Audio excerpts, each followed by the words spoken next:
Oh, shit. Yeah. So Oh. that's the thing. I guess I should probably post on the social media that this is the thing that's happening. Yeah, maybe, Um, yeah. Mm. because otherwise, Hmm. um, we'll just be here and it'll be really awkward. Yeah, it's horrendously awkward as always.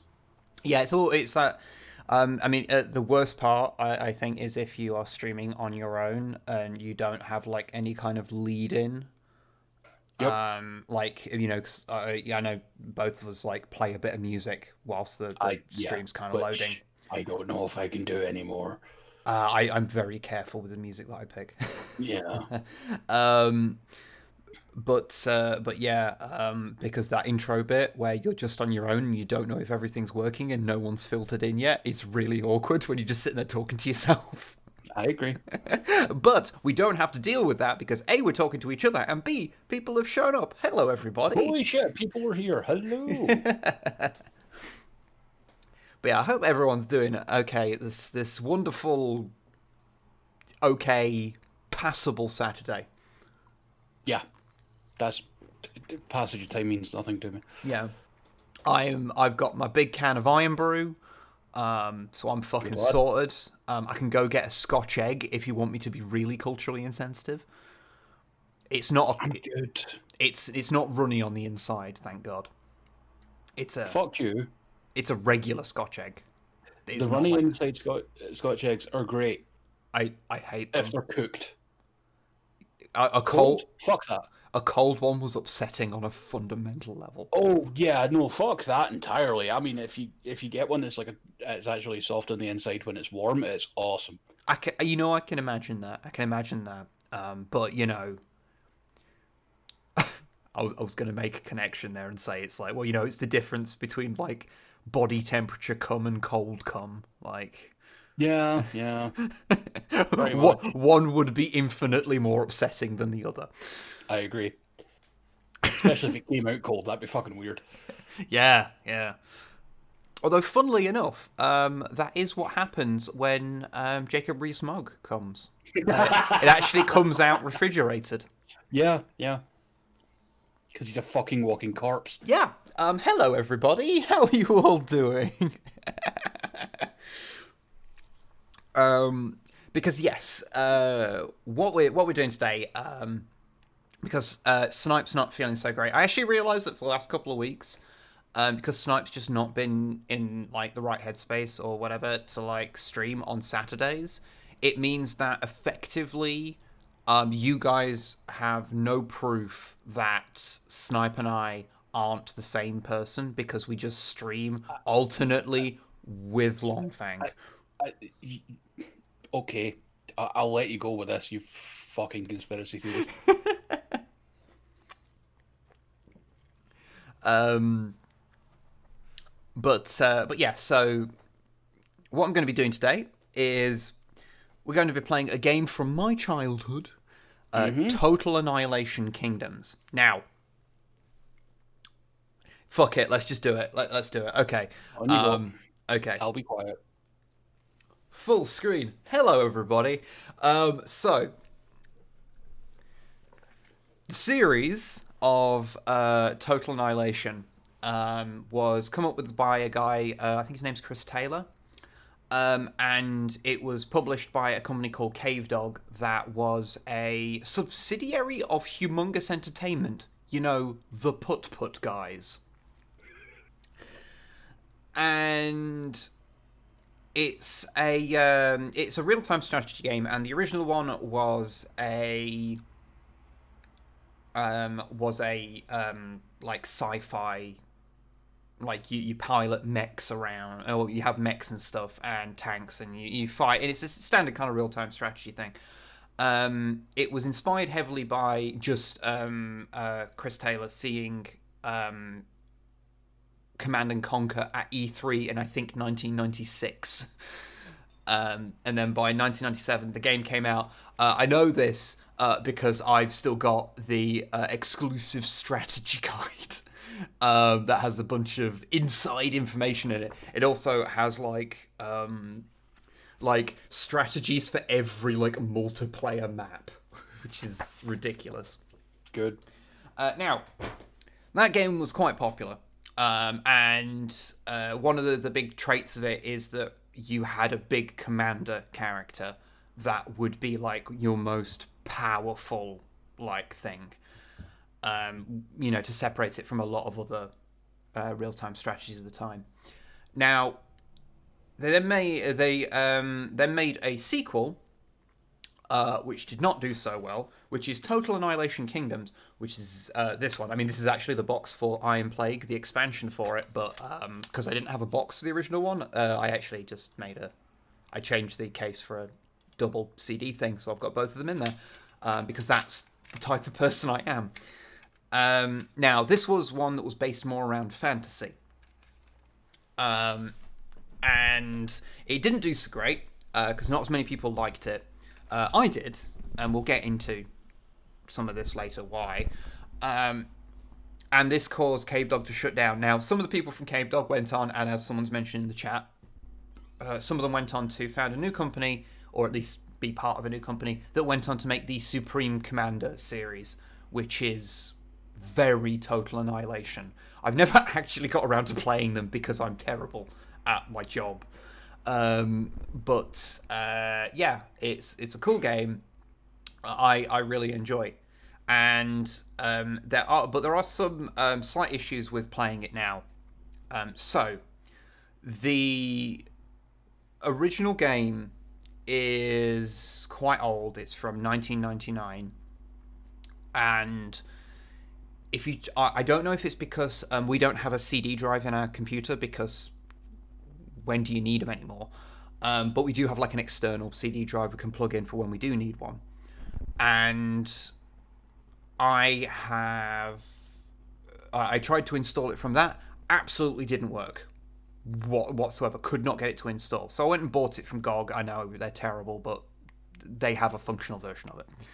It costs like £2 at the moment if you're interested in it. Now it comes with the add-on pack installed, which means that it doesn't seem to play the original cutscene that's supposed to be there that shows you the intro to the setting. So I'm going to show you that before we play the game, because I'm nice like that. So you can get a flavour for what sort of thing we're working on. Here we go. It's on YouTube, so I'll just play this for you.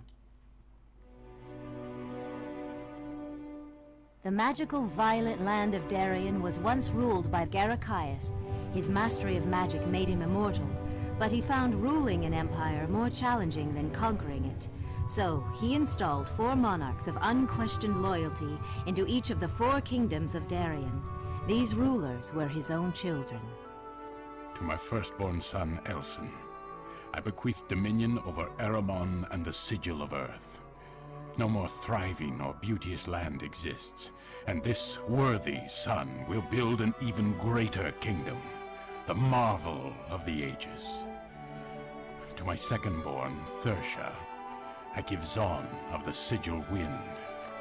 Wild Thersha, born huntress, this is your fated home. A timeless, unspoiled paradise of beasts and haunted echoes of Kandra wizardry. And Locken, third-born and evil-bent, I crown you Master of Taros of the Sigil Fire. A crown of thorns though this hard land might be, you will tame this dangerous realm, or it will tame you. Finally, fair Corinna, sprite of the sea, you shall rule wave-washed Varuna of the Sigil Water. Answer true the water sigil's call to brave horizons in ships of wide beam and billowed sail. Garakias, Mage Emperor of Darien. Garakias had one more legacy for his children: 4 Kandra artifacts.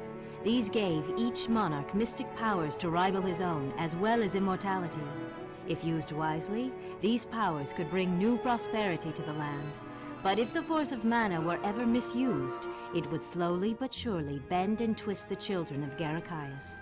Beyond that threshold lay disaster, not just for one ruler or one land, but for all of Darien. Within a century, each had absolute rule over their respective land. A century later, Garakias, the man who had united the known world, vanished without a trace.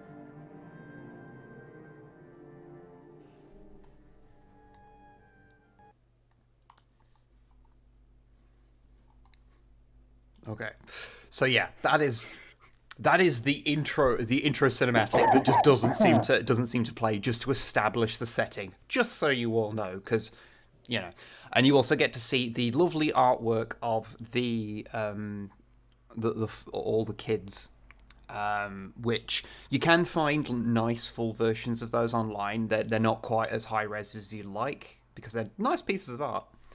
But one thing I do want to show you is that I found an image online whilst I was searching for this, which is the E3 it was launched, so I presume it was the 1999 E3. Mm-hmm. They had mannequins of the 4 faction leaders, and they look like this, and I don't really know what to do about it.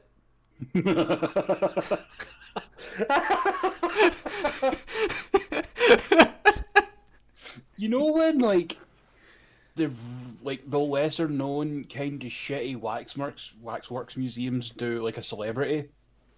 Yeah, and it's like fucking distressing to look at.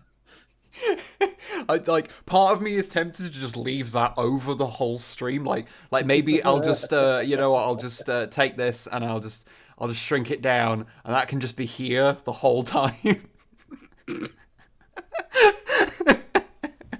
I am not going to do that.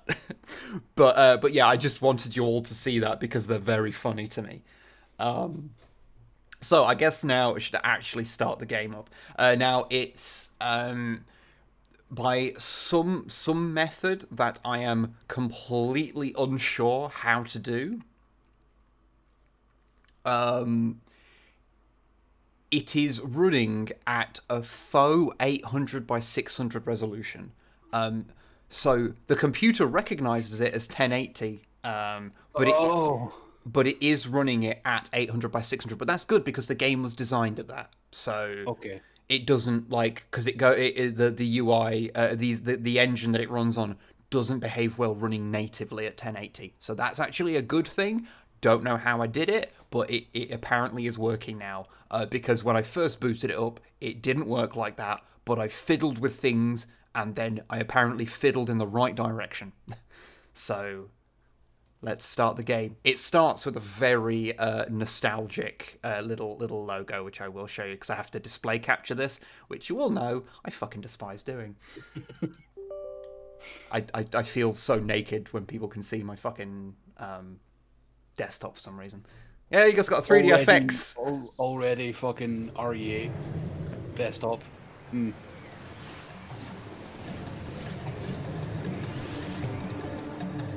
Oh, fucking hell, here we go.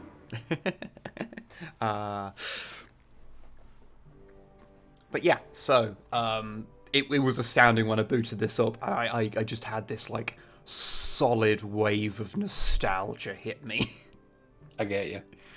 So I remember this so fucking clearly. I always love these, like when you highlight them, they all have like their own little animations, including the little. Reminds me of Stronghold. Yeah. But yeah, so so I'm like, what do you think? Because I can play just some standard games against the AI, or I could actually go through the story. I guess the story is kind of the sensible thing to do. So do the fucking story, you coward. I'll let the cinematic play that plays now, which I think was originally the cinematic that I just showed you. Okay. But has been replaced because this has got the Iron Plague. It is Iron Plague, isn't it? I'm terrible remembering names. Where the fuck did I even put that thing? Good. I've evaporated Fine. it. Yes, Fine work. Okay, yeah, it is Iron Plague. Yeah, there we go. It replaced that. I'm pretty sure it replaces that cinematic, so the one I showed you doesn't play. But it shows you the intro to what happens in the expansion. It doesn't spoil anything, but basically, because it's said about the whole Garacaius thing and his 4 kids, as far as they're aware, he's dead. Okay. So, yeah. Strap in, everyone. Yeah.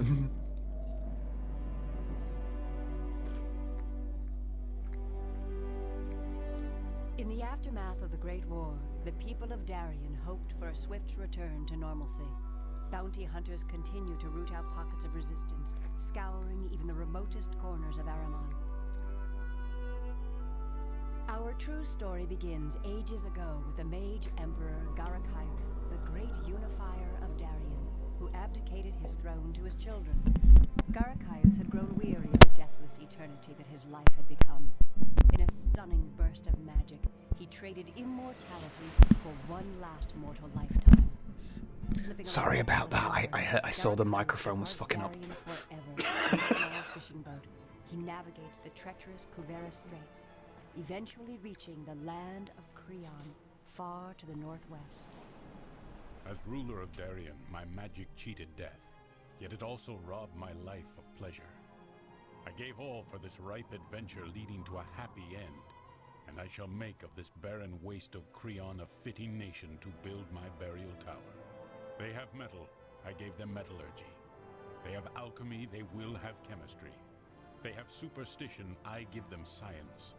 Yet I tremble for those magic-besotted children of mine who in centuries hence must gaze on the blazing comet of Creon's rise. But enough of things to come. Father Time, father to us all, shall see it all dust, and castles, and dust again. Garacaius, former mage emperor of Darien. Okay, so yeah, basically the former like mage emperor decided, fuck it, I'm just gonna run away and form my own new kingdom that, rather being based on this bullshit magic, is about science. Yeah. And so that's why there's a steampunk faction that was added in the expansion, which is kind of cool. Good. Yeah, sorry about that. I noticed that during that cutscene, my mic had started just creating a shitload of background noise, so I had to like fiddle with it. So yeah. But we're just gonna play. We'll play through the beginning. I literally do not remember how much of this campaign I played. I don't think I ever beat it like as a kid because I just got bored and just started playing the regular missions where I could make 1,000,000 dragons that turn people into ice because it's fucking rad as shit. Good. Yeah, there's some fun mechanics going on here. I meant to quickly say something to someone. Where did they? Piccolo 33, men with funny heads will return. Wib and Longfang will return in Men with Funny Heads. Yeah, it will come back. Yeah. Just, I'm not well right now, so... It's just on hiatus, but it will come back, don't worry. Yeah. But yeah, so... let's fucking start the hecking darn game. All hell broken loose. Good.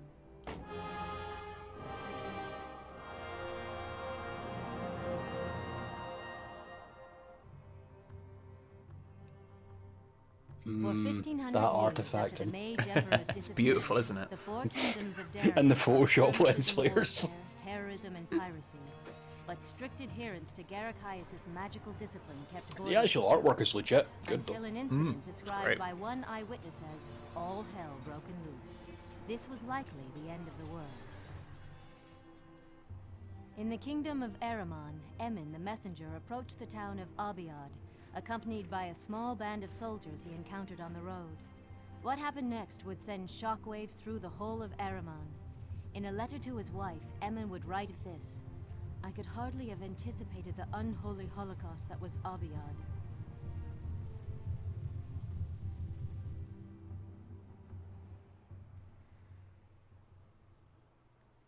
Yeah, so, unfortunately there is no, like, subtitles you can put on, so I can't... It's an old game. Like, yeah.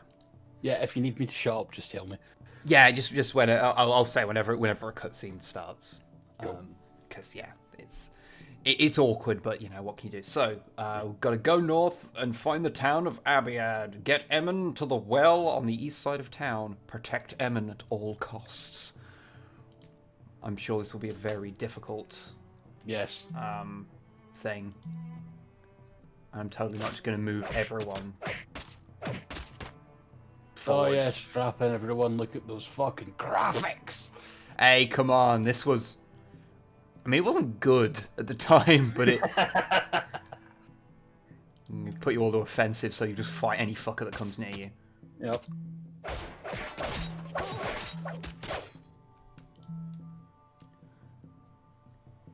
But yeah, so... Just, Oh, zombies. Okay. yeah. Don't you just love the sound effects? There's like real... I have these muted. Yeah, of course. But it's like cartoon, like, punch sound effects. Good. Great. Moving out.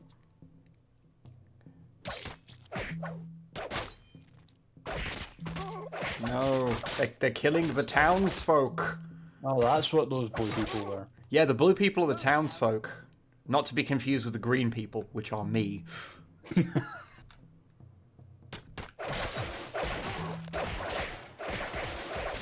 I won the video game. Good. Wonder why they went this direction after making the mech game, Beetle says. Well, if you're making, like, non-realistic, like, strategy games, then if you don't want to make the same one again, then fantasy's kind of the obvious choice. Yeah. So, you know, same reason why there's Warhammer and Warhammer 40k, you know. It's just... Yeah. So, I know, it just seems like the obvious choice to me to do. Oh, thank you very much for the resub there, Esert. Thank you. 28 months. 28 fucking months. Oh, Jesus. Doing done. No worries, mate. You go chill out. Yeah. You go have fun. Yeah, it's a good game. Nice campaign, concise and to the point. Thanks for the stream. Oh, wait, sorry. Thanks for the stream, Wib, and good night. Oh, I'm yeah. still here then. Just keep the stream running and go to bed, Wib. It's fine. Okay. So, what's happening, folks? You're going to have to listen to me just talk now because I can't do a fucking thing on this screen. Excellent. But yeah, this apparently this game, I didn't know this at the time because I was like a fucking child. Well, I was like a teenager, which is basically a fucking child. Yeah. Like, I remember playing this and enjoying it. Like, I like Total Annihilation more, but I've always been more of a sci-fi guy. But I did always like this, and it has a lot of things that, like, were more sort of colourful and interesting than regular Total Annihilation. But, yeah, apparently it wasn't super popular. So, yeah. Chapter 2, Victims, Not Victors. Good like names. Yeah. I was just seeing if there was, like, a scaly man and a weird demon in the background on that picture. But when will you do a no-death run? You lost 3 units. I am sure you can improve on that. Yeah. If you're gonna, like, you're gonna fucking speed run the first mission of Total Annihilation Kingdoms. You got to do a no-death run, yeah. To which I reply, suck my balls. Cutscene. For the first time in Darien's history, demonic forces had been unleashed. An undead army had been sent to wreak havoc in Aramon. Though Emmon survived, time was running Look at that out for goofy those skeleton. left in Aviad. They must get word to the coast garrison. Emmon tried to calm the panicky soldiers and townspeople. Friends, fear not the dead. Would you run from some addled crone or a palsied infant? Such is this so-called army. These are victims, not victors. Now bury your fears and get us to the That's a garrison. voice. I know. And the messenger, Abiad. Yeah, so it's not come up much. Thank you, Jordan Peterson.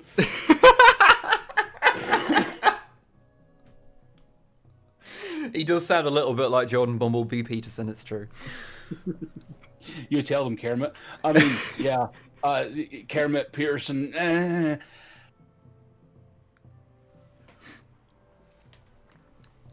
But yeah, this does introduce another aspect to the game that I didn't notice as a kid, but like when I briefly played it earlier, you know, as an adult, I ostensibly am now. Some of the voice acting, not so great. Some of it's completely fine. Some like the woman doing like the intro, the guy playing Garacaius, completely Passable. fine. Not very of the time. Yeah, not. I wouldn't say I don't remember anything like really like, you know, blowing me away. But like a lot of it's like completely fine. But every now and again, there's something really fucking terrible. So let's go. Find and enter the garrison to the north. Keep Emin safe. Let's click on a few people so you can hear the wonderful sound effects. I will turn on the stream volume. Yes, sir. Move. Emin, say something. Maybe he's not got a sound file. It's fine. What do you want? Oh yeah, There we go. I'm going. I get, like, you know, voice acting was not much of a thought at this time, I'm going. but we can still make jokes. Yeah. I'm going. Emin is shy of even being. I'd be shy if it sounds like Jordan Peterson as well. Yeah. We would all be grateful if he didn't ever speak. Yes, sir. At least he's not coming.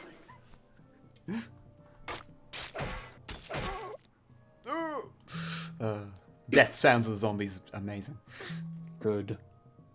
Yeah, so the problem when you try and play, like, I know this applies, I didn't manage to get this game running at higher, like, proper resolutions.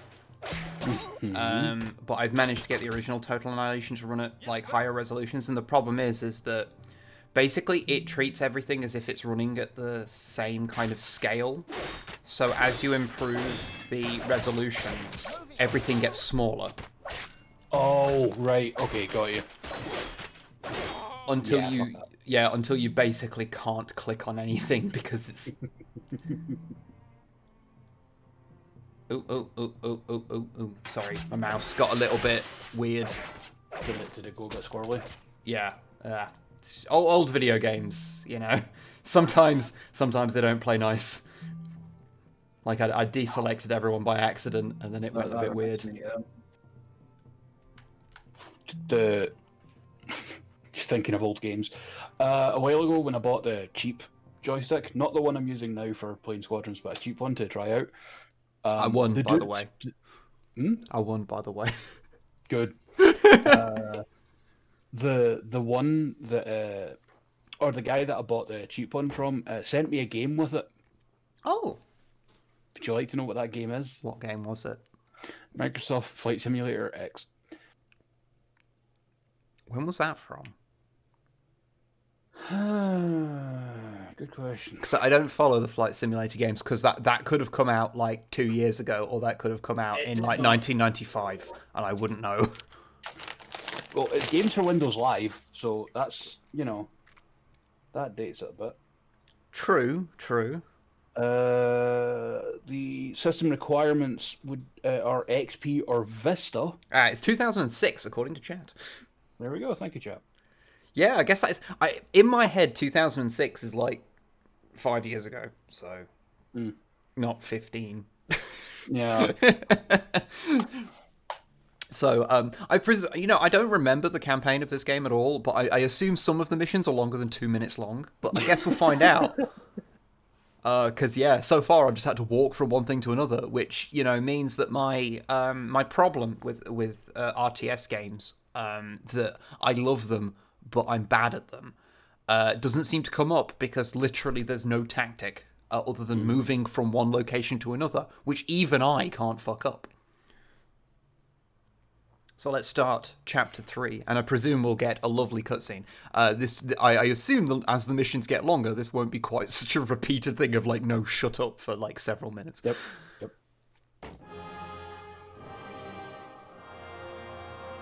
The little shield is to tell you which faction you're playing for, by the way. It changes as it goes, I remember that much. On the walls of the garrison, Emin sent word of the invading horrors to the Lord Commander of the Eastern Realm, who concluded an ancient prophecy had come to pass.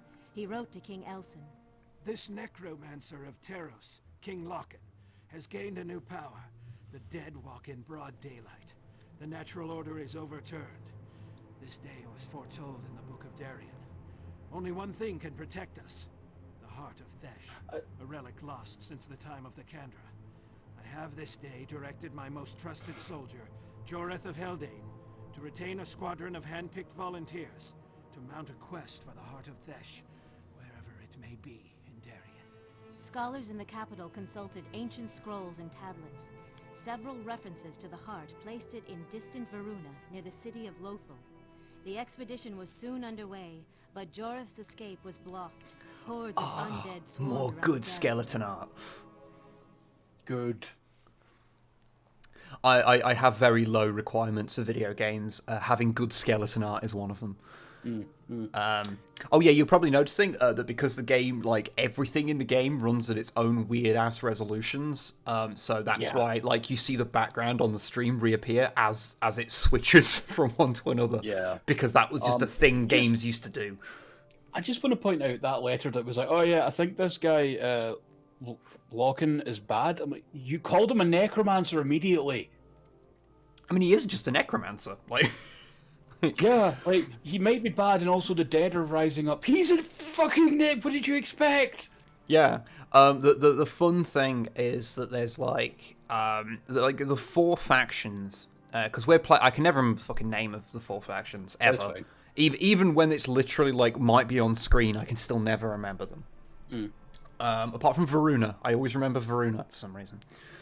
But the 4 factions, you've got these guys who are just. They're just fantasy knights. So lots of vaguely quote-unquote realistic depictions of things. So knights on horseback, archers, regular ass knights, things like that. The romanticized version of that. Yeah, like a very like a very King Arthur, an Arthurian sort of take on Bretonia. it. Yeah. Including they do have like griffins and things like that. Just less French. Yeah, so they have handfuls of like fantasy creatures to back them up. I think every faction does have its own big dragon as well. Good. And then you've got the faction that is Loken's faction, which is the fucking undead. He's just the evil sibling. Yeah. You've then got the one, I think it might be the Krell. Maybe I'm remembering that correctly. Which is like all druids. They don't have any buildings. They just build stuff on the ground. They have like one defensive tower, I think, and that's it. I think they have like a resource gaining thing, but like actual proper things they don't have. They just have shitloads of troops they can build because they don't have like structures because they just live in woods and they just build like fucking giant rock trolls and shit to hurl rocks at people. And then there's Varuna, and I always thought they kind of had the downside because all the other ones, their thing worked wherever they were. Varuna were the sea-based ones, so most of their shit is like boats. And so if you're on a map that has a lot of water and you're against Varuna, you've got an inherent disadvantage. On every other map, they don't have half of their units because half of their units are fucking boats. Good. But they do have a floating trebuchet, which is the coolest thing in the world. Okay, yeah. Because I don't know about you, but like when it comes to siege weapons, trebuchets are just inherently the best. I'm just gonna put this in the chat for everyone. Not you though. I didn't ask what that is. I didn't click off this game, honestly. Yeah, no, I understand. I'll put it in the Discord chat. You can look it up later. Okay. Exit the garrison with Joreth and his entourage. Head north and find a small sand spit with an archer tower. After seeing Joreth, the ships will approach the shore. Load Joreth and bound on transport ships. Sail to the northeast. So this is again a pleasant, I guess, Saturday stroll now. Yeah. Sorry, when you started saying the name Joreth there, I went, oh god, because I just got the flashbacks to Luke and Jorus Kaboth. Oh, hey, Storm Knight. Hey, Storm Knight. I was talking about you the other day. Yes, sir. Yeah, how are you doing? Not seen you for a while. And yeah, no camera today because it's just me. So, well, I say it's just me. I'm just me here, but Longfang's with me, of course. I am here remotely. Remotely. Tomasa85 has gifted 2 tier 1 subs to Snipe Wib's community. That is to Elder Cat and Mellinger Ruben. I don't know. Thank you, Thomas. Yes, thank you. Also, I'm now being chased by everything, so I guess I've got to fucking run. Yep. Sounds good. Let's fucking go here. It's fine. From experience, clicking off this game can have very interesting effects, such as crashing the computer. Yeah, I noticed one that I had where... how do I board stuff? I guess I've got to use this. Load.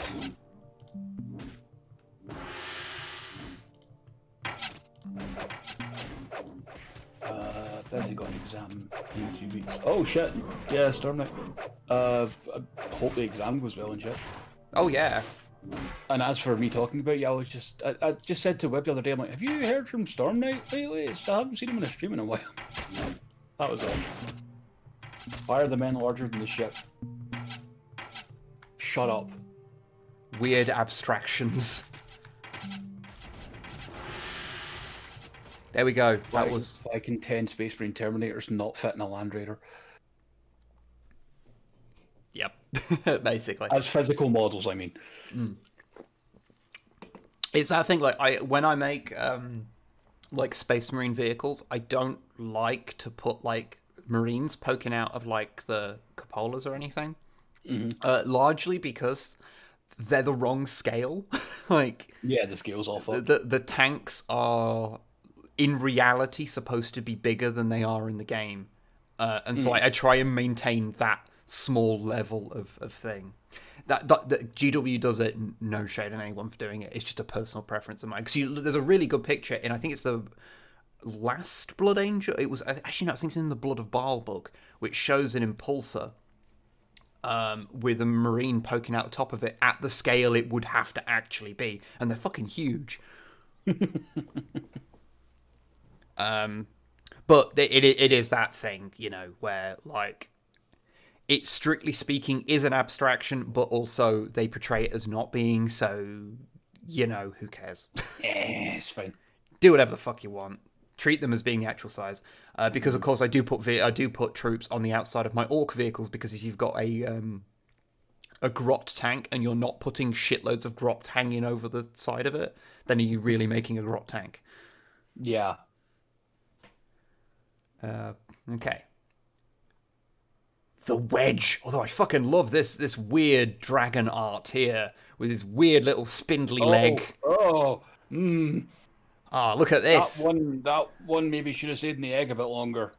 No, it escaped the egg. Too powerful for the egg. He was like, no, you can't contain me, mother. I have my one giant leg and no ankle, but I have a foot. It is attached by means both heretical and blasphemous. Those might mean the same thing, but he's covering all bases. It's that fucked up. Yeah. Buff Crunch, I will ban you. he did escape the commie egg. That's what ban you as well, Wib. That's what hatches from a cold, liquid-scented Scotch egg if it hatches. Yeah. Okay, let's fucking go to the next thing. So let's see what the next cutscene has to tell us. Oh, different faction.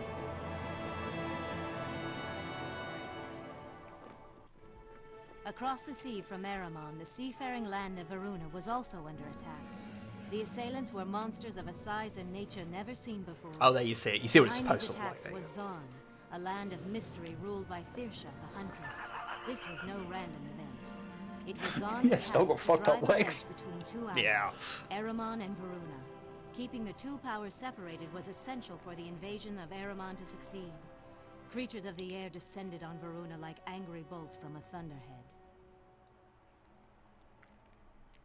Oh, hey, Varuna, I ship it. Good work. Dragons!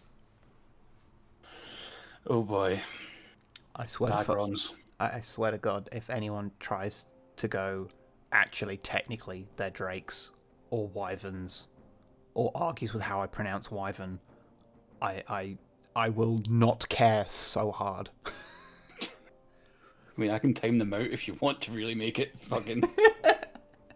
It's funny, because the whole discussion about whether it's wyvern or wyvern, like, there's a place in Derby, like an industrial, not an industrial estate, but like a big shopping, like, estate thing. It has a ton of big shops on it, that's called the Wyvern. That's just its name. And it's got a dragon on it. So I grew up with it being A, the name of a place, not the name of a type of dragon, and B, it being called Wyvern because that's what everyone around here calls it. So so even if Wyvern is technically correct, I can never call it that because I'm just so hardwired to say it the other way. That's a fair point. Like, I know Wyvern. That's just how I learned it somehow over time. Actually, it's pronounced, please stop burning me, the pain is significant. Okay, to the west is a Varunan port. Destroy the ship's town and soldiers. With these are actually drakes. That is their name. Okay, there we go.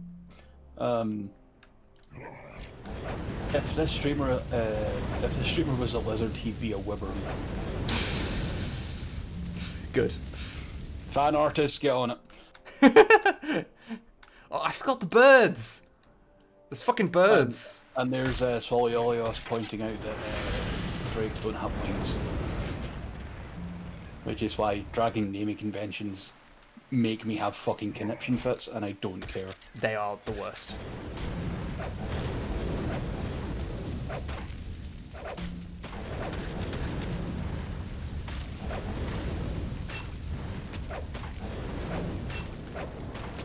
This feels like a very good use of my time to just murder everyone for no... Yeah, as soon as it said destroy the town, I was like,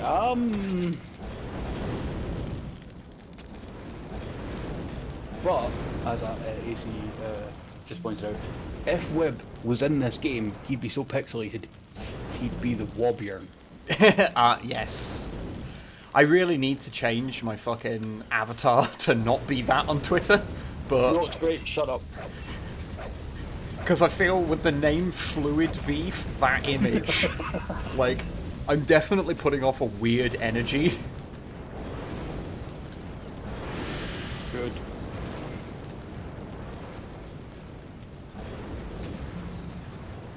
I like how, like, I'm just got fucking dragons here, so, like... Yeah, fuck yous. As Beetleman just pointed out, the weirdest thing about that debate is it comes from D&D stuff, and, like, dragons in D&D are shapeshifters. It's like, why does it matter then? I don't know. It would be kind of like if you mentioned that something was an RZ-1 A-Wing, and then I had to correct you, in fact it's actually an RZ-1 trainer or an RZ-2. So yeah, it doesn't matter. It's like if you're like, what was it? It's the X-Wings there, is it T-75? The ones that are in the original? T-65. T-65 original, yeah. It's like, so, someone sits and goes, oh, it's a T-65, and someone goes, well, actually, it's a T-65B. And if anyone ever does that to you, you are legally, like, I've checked with lawyers, you're allowed to punch them in the dick. Yeah. Also, that was a longer mission. It was, I mean, one of the missions we did before was 4 minutes, or I think most of that time was me talking at the start. Yeah. I don't know if it starts at the time of that. Oh, look at this handsome chap. Yeah. So. So, yeah. Let's go to the next mission. Oh, another faction. The evil boys. Back in Aramon, the Terosian invaders pressed forward, though the element of surprise was no longer on their side. Aramon had begun to fight back. The army of undead and demons began to see their first losses. Their leader, the ruthless Tsar Golan, rallies the restless army. Deathmongers, Deathbringers, rise and offer black peace to the miserable breathers infesting this vile living land. Long live King Locken, Prince of the Dead. Zargolan, Field Commander, Host of Taros. A town would need to be eradicated. A town would need to be eradicated.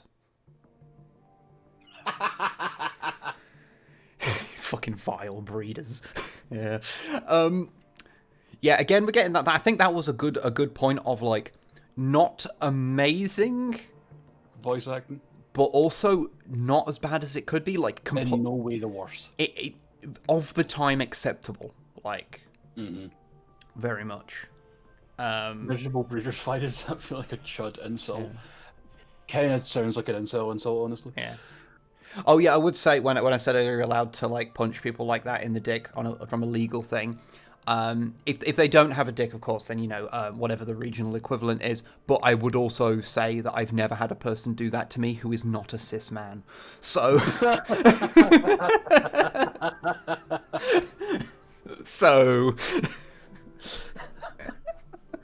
You're not wrong. But we finally get to play the actual, like, RTS part of the game now because I've got an actual building where I can build shit. Summon a Dark Mason and use it to conjure a lodestone on the sacred site. Use the Cabal to amass a small attack force. Destroy all resistance in the nearby town. Feel free to wreak havoc on the townspeople and crops. Good. Just take a shit on all the crops. So, let's build a Dark Mason who looks like he's about to sell me oats. What else we got? We've got a gargoyle. Let's build one of each so we can see all the different. The best thing about HeroQuest is the gargoyle. Sorry. Look at the caged demon. Look at that fucking image. I love them. If I remember rightly, this is like a defensive tower, which I'm absolutely building because they're hilarious. Good. Do you have a tiny door you could put anywhere? In case the Mormons come? I do not believe so. Actually, you can build gates, I think, so maybe. I like how it tells me to like build a cabal, but I've literally got one here. Yeah, it's fine. Let's... Are these going to make noises? He did, and he sounded like I do when I get up. Yep, just turned on the sound at the right time there. Yeah! Oh, he said something then. It just seems quite rare they actually say things. Which is a pity. Can I up the speed? I don't seem to be able to up the speed in this mode. Because you can just turn up your speed. Oh, I just have some troops up here. There you go. Yes, master. Yes, master. Yes, master. Oh, God, I'm sorry, listeners. This is going to be one bad stream for you guys. I mean... We're going to be doing a lot of voices. Yeah. Yeah. Oh, I've just got the gargoyle here. Okay. So I can... if I remember rightly, these don't have any abilities. But they're there for, like, scouting, so you can kind of check out what's going on. So I can come over here. Shit. Got it. Yeah, they're just there so you can, like, fly over and see. These are all the carrots I'm going to destroy. And then I die and go... What kind of miserable pricks, like, aha, I found their carrots, now to fucking destroy everything and, like, I don't know, spaff on the ground, I don't know. Why? I'm part of the evil faction, like... Carrot spaffing is just, like, what you gotta do. That was the noise I expected, just that thud. Yep. Carrot spaffing. Good. Good. Okay. I'm just gonna build a shitload of troops so I can spaff on all their carrots. Yep. But let's just build some defensive structures here, so if they... I like the little brush symbol that comes up for like removing trees and things. Because yeah, you can like that's a nice little animation. Yeah, you can queue up orders and things like you'd expect, which is quite fun. Also, there's just a cow. There's just a cow who's just wandered into my base, and you know what? I admire the audacity. That cow's so gonna die, and that deer. I mean, I can kill it if you want. Do you want to hear whatever noise it makes when it dies? Oh God, okay. it did not make a noise. So I just killed that thing for no reason. That game's this game's a fucking failure. 0 out of 10 worst game. Right. Although it has probably pissed off Pater, so, you know. That's something. Fuck 'em. Basically. How... It says something when you... listen to them more if they weren't massive fucking bell-end hypocrites. It is amazing that you can make me somehow disagree with people who are like, no, we should look after animals better. How do you make me disagree with you when that's your point? Ugh. Honestly, you folks doing silly voices is keeping me sane right now. The hard drive with all my stream stuff on may have just cacked it. Oh God, shit. Oh god, okay, the voices will continue until morale improves. Yeah, no, shit, sorry to hear about that. That's a fucking bad time. Mm-hmm. I hope you managed to salvage it, because, yeah, Jesus, that's not ideal. I keep meaning to, like, be better with, like, backing stuff up, because, like, we've got, like, 3 hard drives, and I own... Sorry, the guy just was going, yes, master, I... Yeah. But I used to have, like, a hard drive we used to have in this one, like, I realized was, like, 15 years old. Yeah. It was fine. We only got rid of it because it was so small. I still have an SSD that I need to actually fucking install. I'm the worst. I keep meaning to actually get an SSD. We just never used one. It's like, hey, it's really good for booting the OS on. It's like, oh, it boots the OS, but it's like, what? I do that like once a day. Yeah, but it takes like seconds. It's great. But like, I turn the computer on, and then I go and make myself a cup of tea, and it's on by the time. That's because you're a fucking coward. I know. Oh, thank you very much for the resub there, Destroyer. How are you doing? I don't know how many I'll actually need for this. I might be overdoing it. I mean, you need to spaff on all those carrots. Okay. I mean, I do have these people who are riding like cows. I think they're supposed to be riding like an ox or something. So one of those things where if there was a manual with the game, it would have nice illustrations of things, so you knew what the fuck they actually were. I think the version, the original version of this game I got was like with a Tiny PC, if you remember Tiny, the company. Oh god. And so it didn't come with the box. So I didn't have that, unfortunately. One thing I do like, things that show up a lot in these kind of games, is that each faction, you've probably noticed the UI is different, which I always like when they do that. Cow, get out the fucking way! Did Dawn of War? No, it didn't, did it? Yes, it did. Also, it did, right. Also, funnily enough, the music in this and the original Total Annihilation was done by, I think his name's Jeremy Soule, who did the Dawn of War, the original Dawn of War music. Funnily enough. That's where I know that name from. Think big, think tiny. Think we glued in the components inside your computer, so if you want to change the RAM, it requires a knife. Yep. Although it is where I learned how to, like, you know, install computer components on that thing, so, like, you know. I'm just thinking about all of the computer companies used to be around, like Tiny, Time, Dell. Dell's still around, but yeah. Yeah. Okay, I'll leave a few things, but let's take these in and see how, if I can fully spaff the carrots. That dude also did the music for Planescape Torment. Yeah, he's done a lot.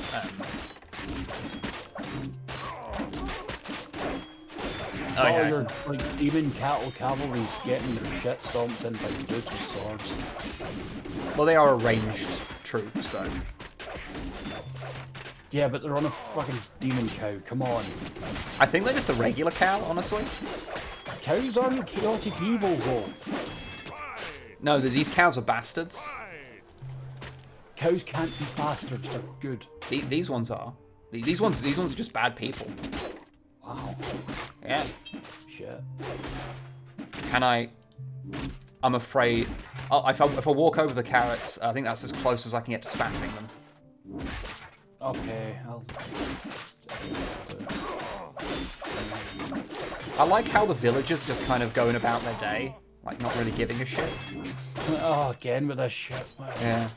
Oh, little thing. Get the rebuild and supplies. You notice this guy as well. He had gold armor because he'd killed enough people that he became a veteran troop. Ah, nice. Which is a nice and then little you got touch. his shit stomped in. Yeah, I mean, yeah. See you later on, Die Panda. Have a good one. See ya. Yeah, you go draw something very spicy gay. That sounds good. I think the Black Knights, though they're kind of cool in concept, they seem actually to be a bit toss. Also, that deer wants to join my my cadre, so you know. Fucking deer. Because he's a bad. Duplicitous bastard. Oh dear, he's the bad deer. Fuck you for that pun. I will kill you. It will happen one day. You gotta retain social distancing for now. So.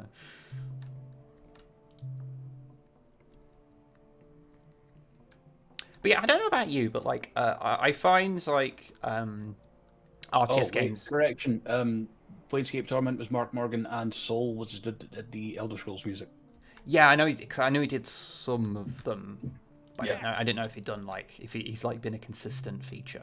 Yeah, I don't know. I'm going by with what I'm being told in chat. Yes. Indeed. Okay, let's grab these. Yeah, I find there's just something like I find just so pleasant about like and just relaxing about like methodically. Oh, he was saying brains in the exact same manner that I speak when I'm looking in the fridge and looking to select a Scotch egg. Egg. Egg. I'm letting you into the deep secrets of how I live. Oh, I know how you live. I stayed with you for a week. Yeah, I know. I'm very sorry. All your shame just became apparent in that time. Yeah. But yeah, I find something so like there's something about like playing these kind of games like not on like hard modes or anything. I don't really enjoy that kind of stuff. But just the kind of methodical like build up a base, build the better units, and then go and take them in and defeat things. Like I'm not very good at them, so I always but I just enjoy that kind of methodical thing. It's like to me, it's the same kind of joy I get from a city builder, except you build zombies and dragons. Yeah. It's that sort of thing where I'm not good at, well, I'm not really all that good at RTS games, but I enjoy them because see those missions where you're the defenders in the siege? That's the shit to me. Oh yeah. I really like I remember there's the last missions of the original Total Annihilation. I think it's the last missions of the last. Yeah, it's the last missions of the base thing, and basically you've got a huge like array of troops, and you've got to take down like this huge amount of enemies. And I remember just basically rather than like going on the offensive, I just like built a ton of artillery cannons and just eviscerated them from distance. Remember the cheat in Age of Empires to get a rocket launcher for I'll take your word for it because I never played Age of Empires, I'm sorry. Yeah, I think I'm going to have to turn down the volume because I can barely hear you over all of the comedy sound effects. Good. I'm also maybe not placed with the mic very well because I'm moving around in my chair a lot. Possibly. I'll turn it down a little bit. Okay. It's already quite low, but, But, video games.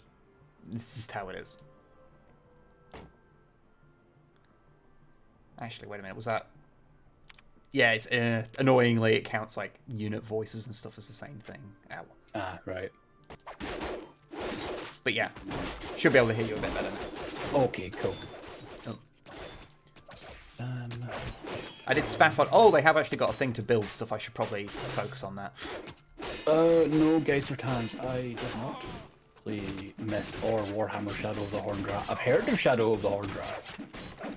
Yeah, I've never played it, because, I never liked RTSs on consoles. And that's where I encountered it first, so I just never really thought about it. The only RTS and console that really worked for me was XCOM. That's a turn-based strategy, so it's different, it's not. That works, actual RTS.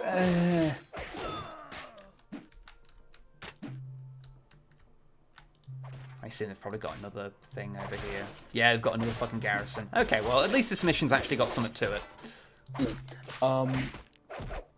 Halo Wars was originally a console, like, was an RTS built for consoles. Yeah, I have got it. I've been meaning to actually try it out, but I've not actually got around to playing it. Second one's better, I think, but, you know. Like, I selected those and it just said no.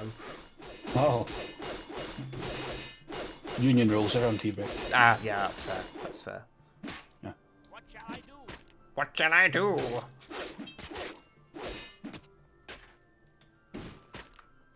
Oh yeah, you get to see there's an executioner with like the gold armor and stuff. He's pretty fun.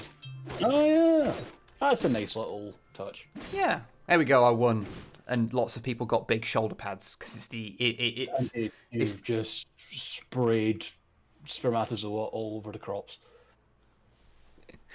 Yo, this is some old school RTS. Sal, don't say that because it makes me feel very old. We are very old. It is weird, like, I often think about it, like, how games that, like, I grew up playing, and I'm not even, you know, I'm only 34. Why was that? Did you have to count to double check then, or were you ashamed? It was shame. Okay, that's fine. But, like, so I think about games I played when I was a kid, and, like, how they're, like, basically, if I was to say, like, oh, this game, like, I really had fun with this, but to give it to someone who's, like, 20...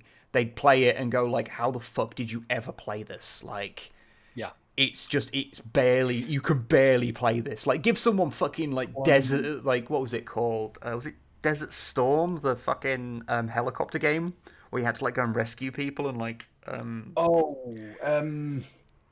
it was like a bell. Yeah, because that's like Desert Storm makes like a Conflict Desert Storm, which was a PS2 game. Because I remember playing that on the fucking Master System, and that was rough as shit. But yeah. Did you ever play the 40k RTS games, Final Liberation and Chaos Gate? Yeah, we made a video about them many years ago. Desert Strike, perhaps? Desert Strike, that's the one. That's the one. The what system? The Master System. It was the game. It was the console that Sega had before the Mega Drive, which you'll know as the Genesis. Yeah. But yeah, it's the one before that. They're equivalent to the NES, which did not do super great as far as I'm aware in America, but did do really well in Europe. Yeah, sounds about right. Or you may have that completely the wrong way around, because Jesus fucking Christ. Naming conventions are weird and dumb, and I hate them. Jungle Screams, Chapter 6. I think what we'll do, we'll play through more of this, but what I will do at some point is I'll swap over to just play like a regular campaign game, so you can see like the full tech tree and everything, and okay. I can show you the steampunk faction because they're really fun. So yeah. Let's see what cutscene we have. I assume it's a Varuna one because we've got fucking boats. Or against them because there's also dragons.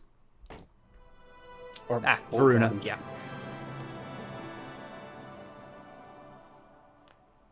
Varuna, angry with the recent incursions, sent an expeditionary force to the Zon coast.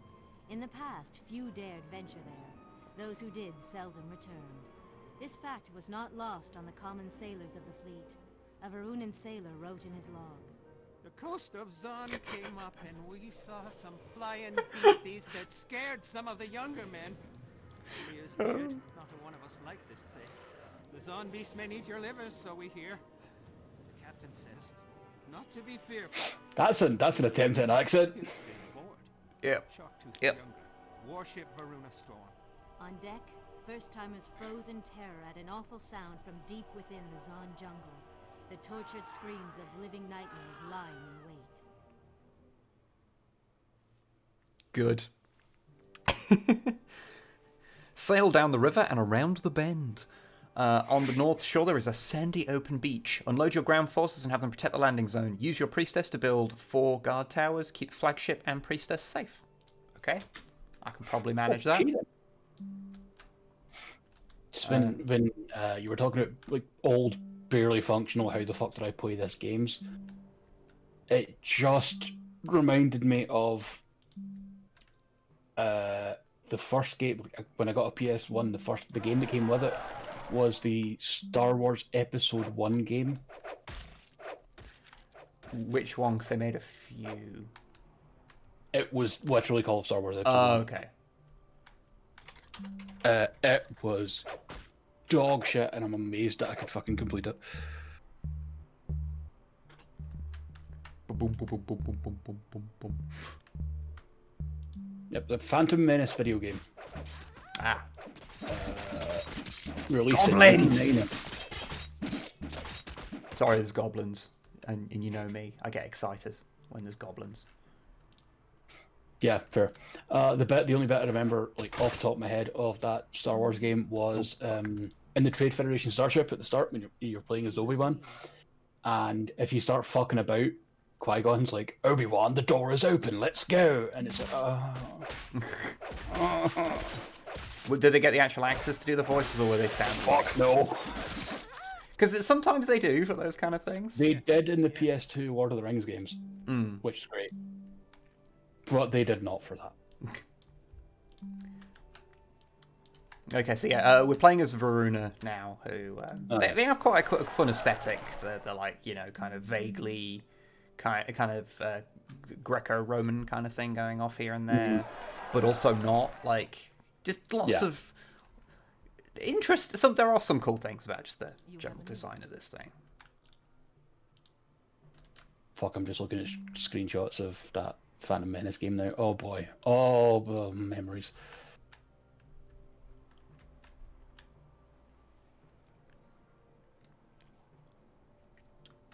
Okay. I just get why you asked about the like which episode 1 game did you play, because there was a glut. Yes, there was a few, or ones that were based just even around that era.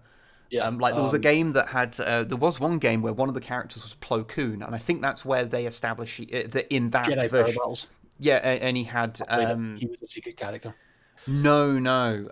There was like just a standard like action game, and he was just one of the like 4 characters you could play as. Oh wait, no, he wasn't a secret. Darth Maul was a secret character. And yeah, he was. He had a yellow lightsaber in that one. Yes, he did. Adi Gallia was in it as well.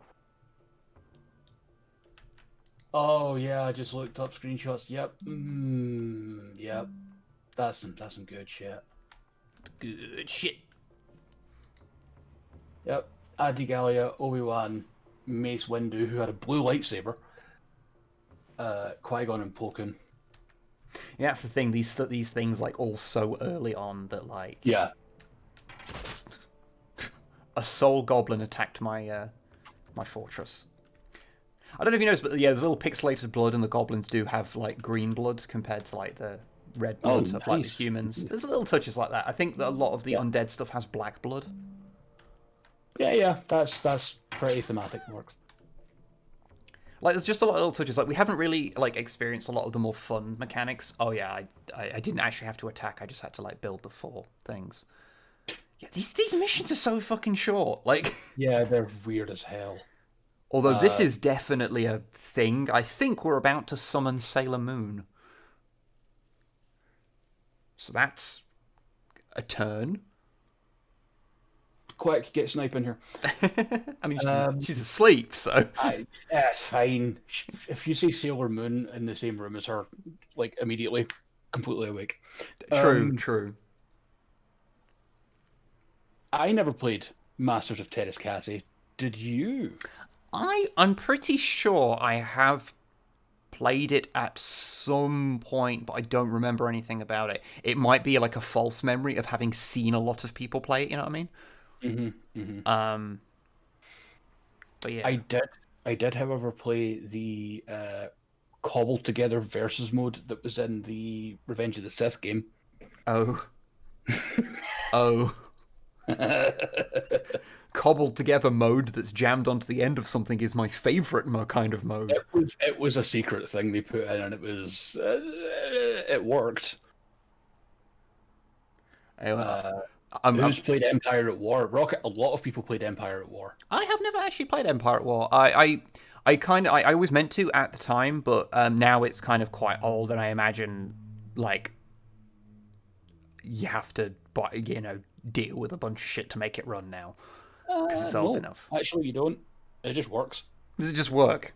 Yeah, Steam version just works. I mean, I mod it for like Clone Wars era stuff or whatever, but yeah, it works. Oh, I didn't actually realize it was on Steam. I might have to grab that then. Yep.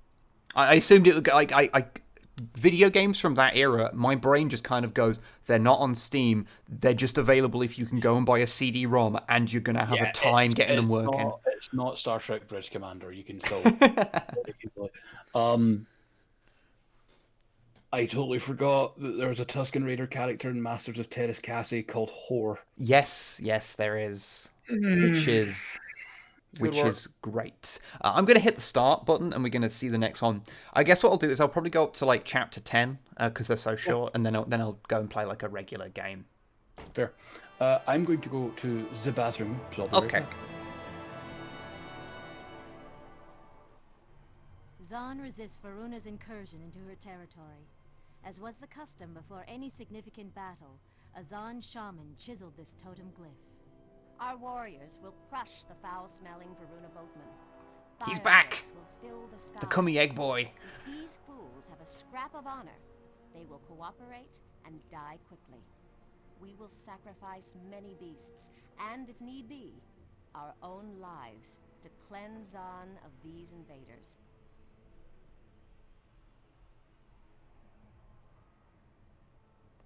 Okay. My favourite detail on the GW model of Sigvald's armor. Yes, Sigvald has assless armor, and it is great, and they made him thick as fuck. Yeah. Fair play, GW. I see no issue with what you're doing.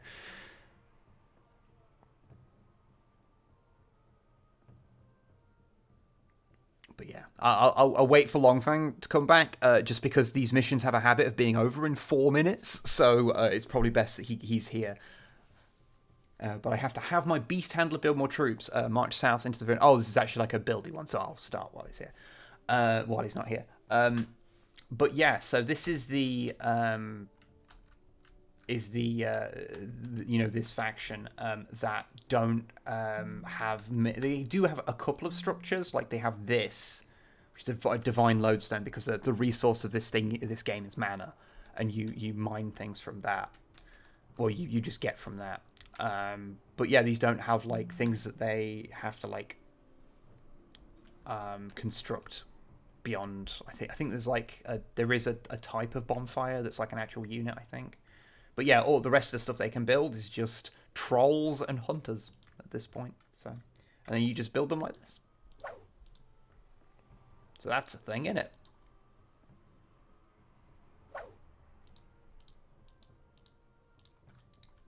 What are you over there? Oh, it's a lodestone. I've got a couple of wyverns. Which now I'm just saying the wrong thing just to be annoying.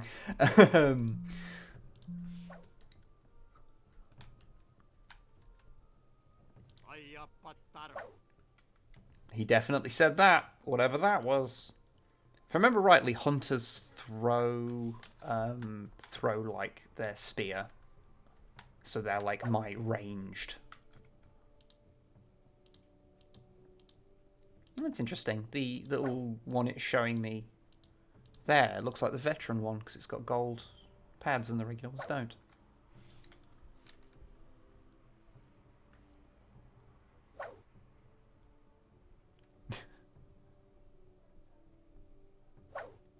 I'm gonna mention the fact we've just referred to something as Cummy Onion Boy. Oh no, it's Cummy Egg Boy. The Egg Boy. That dragon. We said that he came from the kind of Scotch egg that I ate on stream a while ago. That was liquid on the inside, and so it was described as a cummy egg. And we decided that a dragon that looked that wrong, the only egg it could hatch from, is a runny Scotch egg. It's I won't lie, it's not big and it's not clever, but it is a thing that's happened, so we just have to deal with it now. is basically our YouTube channel and this Twitch in a nutshell.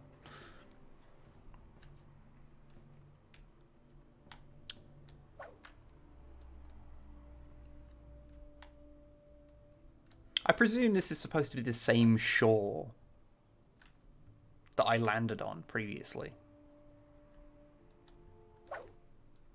Like, as the other faction. Because that's interesting. An elaborate backstory to every offhand joke. Of course. Of course. If your terrible stream jokes don't involve at least 3 Wikipedia pages of lore, then what's even worth... What the fuck are you doing there? Why are you here? What the... Jeff? You're not allowed. You're not allowed to do that. You dickhead. That's just rude. Okay. Let's take these guys down a bit and scout out what's going off down there, and I'll just carry on making more of these endlessly until the video game tells me I'm not allowed to build anymore, I guess. This is the only downside to this faction, that you do have to, like, just kind of... like, well, if I want to build a ton of them, I've just got to space it out. And sometimes they can't build on certain areas because it's technically an item there or whatever.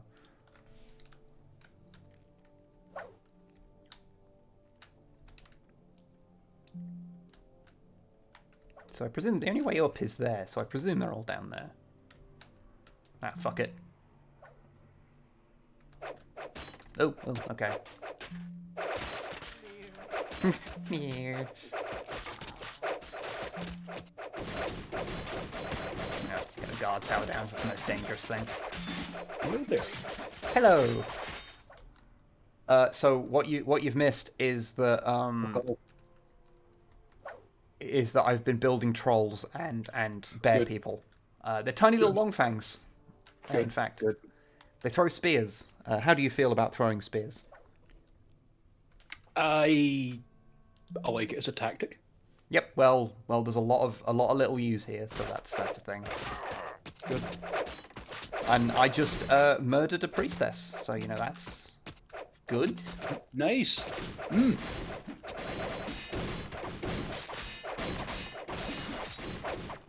Good news. This is from Hobbsquick, sorry. The drive is not dead. Bad news.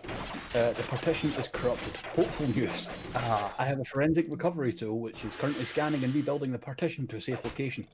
I'm going to nod and pretend I know what all of that meant. Oh, that's okay. I'm glad that it seems to not be. It seems to have something. Oh, Geistertans, Snipe and Wib have played a bit of Half-Life Alyx. Yes. I keep meaning to like actually finish finish that off. It's just because it's a whole hassle to get the VR setup out and, you know, get it all set up and go into it. And like, I've been very busy over the last couple of months. So that's fair. But yeah, that was a mission that happened. Yep. Good job. Without mercy, let's go straight into this one. Oh, we're playing as the bad dudes again. Across the Edamothi Sea in Eramon, Teros' forces prepared a surprise attack from their well-fortified encampment. The Teros commander notified King Locken. The necessary defenses are in place. This land is disgustingly soft and filled with life. I hate the cloying, almost sickly, sweet smell of the very air in this absurd land. I anticipate nothing stopping our progress toward the capital.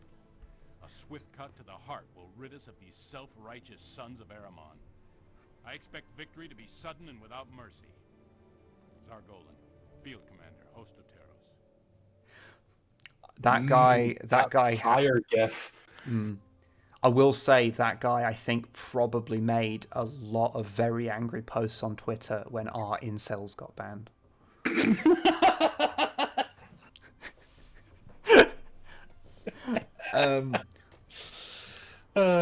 So we actually have one of the faction leaders in this one, finally. Nice. We've got Locken. Conjure lodestones, buildings, fortifications, fend off early attacks from Aramon, summon a sizable army, descend upon the base in the south, destroy all enemy soldiers and buildings within the walls of the base. Locken must survive. Alright then. I can probably do at least 8% of that. He has a smart pistol for a mouth he don't miss. You're not wrong, Sal. Question for you. Yes. Are you busy tomorrow? Tomorrow. Well, it is Valentine's Day, so... Oh, yeah, fuck. Yeah, you've got, like, a relationship to be... Okay, fine, you fucking dork. We will be doing that something in the evening. That's fair enough, don't worry about it. But why? Oh, so... You may have seen the poll I've been retweeting about a Star Wars XCOM run. The time has come for me to fully prepare the roster for tomorrow. Oh, yes. And I was hoping for some creative help with perhaps designing armor and looks. Ah, yes. Well, if you know, you're going to be about during the day, you can probably do that. Yeah. I'm also building something that has a toothed anus. Good. So, Yep, that is just a toothy bottle. Good. Yep. I just thought you'd like that. Mm. Just thought you'd want to do that. And then Loken is going to help. These guys have, like, really powerful, like, spells, by the way, the faction leaders. Because that's part of the thing of, like, Total Annihilation's kind of, like, design philosophy. Folk not work out what me and Wib said. We said toothy anus. Yes. When this is fully built, you will see the toothy butthole. See, it's starting to fade in now. But yeah, the part of the design philosophy of it is having your main characters, like your faction leaders, be incredibly powerful. Yeah. Like so you can have them leading your factions into battle. Fucker said he wanted to be a Jedi when he was a kid. He's turned into one of the biggest Sith Lords on Earth. Fuck that guy. Anyway.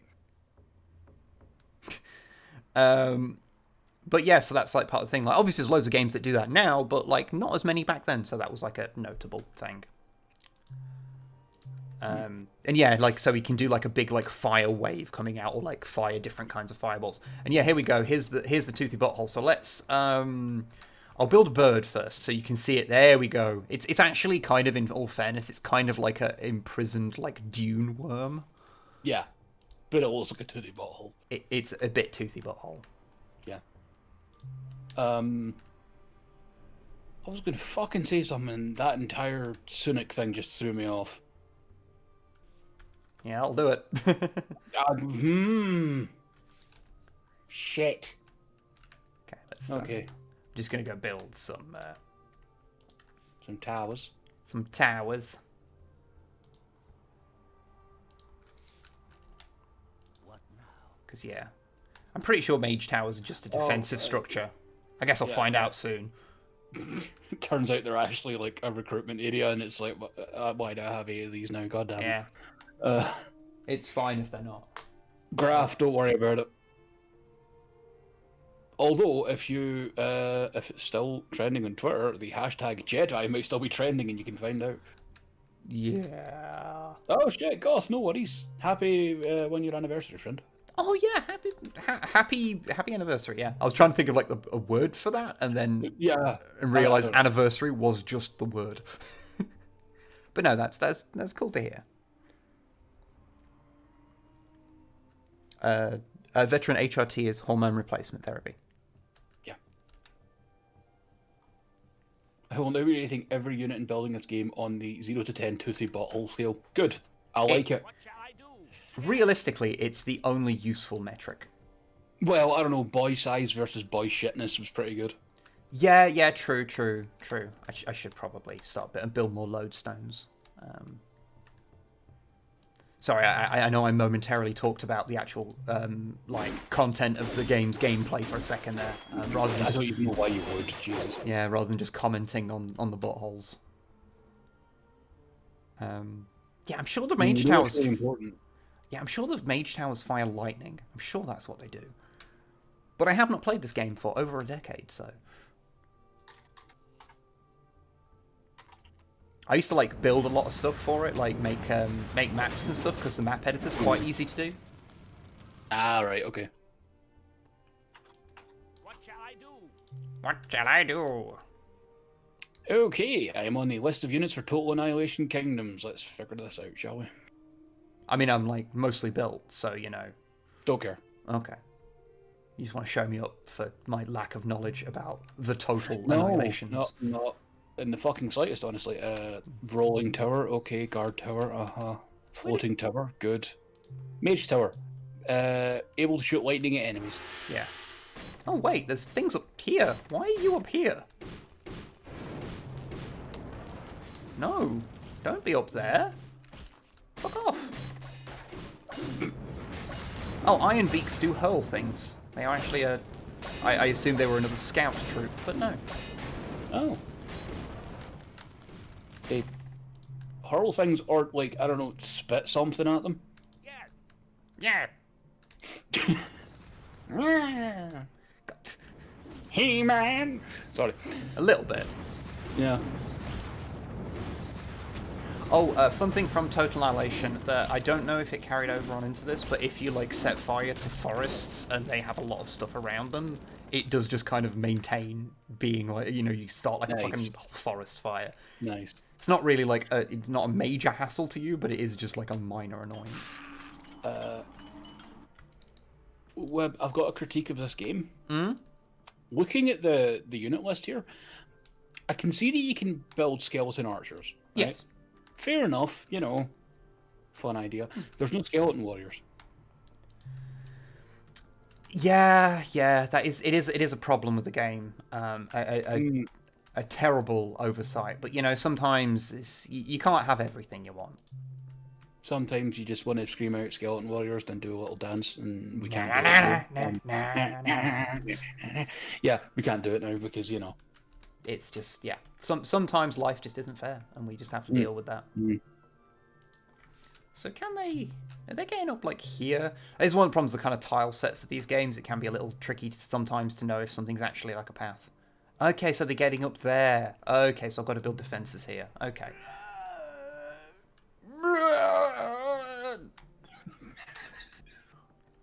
Sorry, he was having a hernia. It felt rude Yeah, to... It's fine.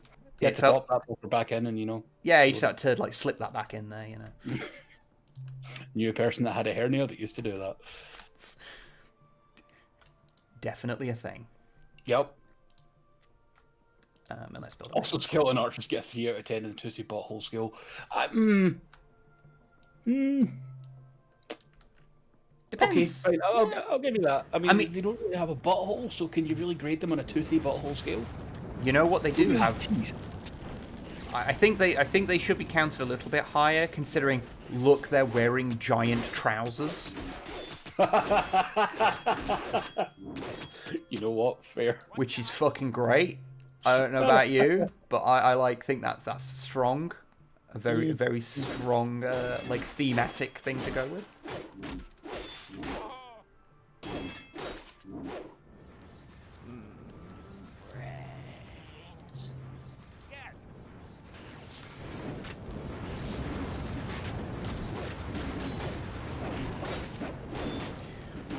Yeah, I think, if I remember rightly, this faction does work on having kind of, like, a lot of very disposable units. So, yeah, like... that sounds about right for a kind of stereotypical necromancer faction type deal. Yeah.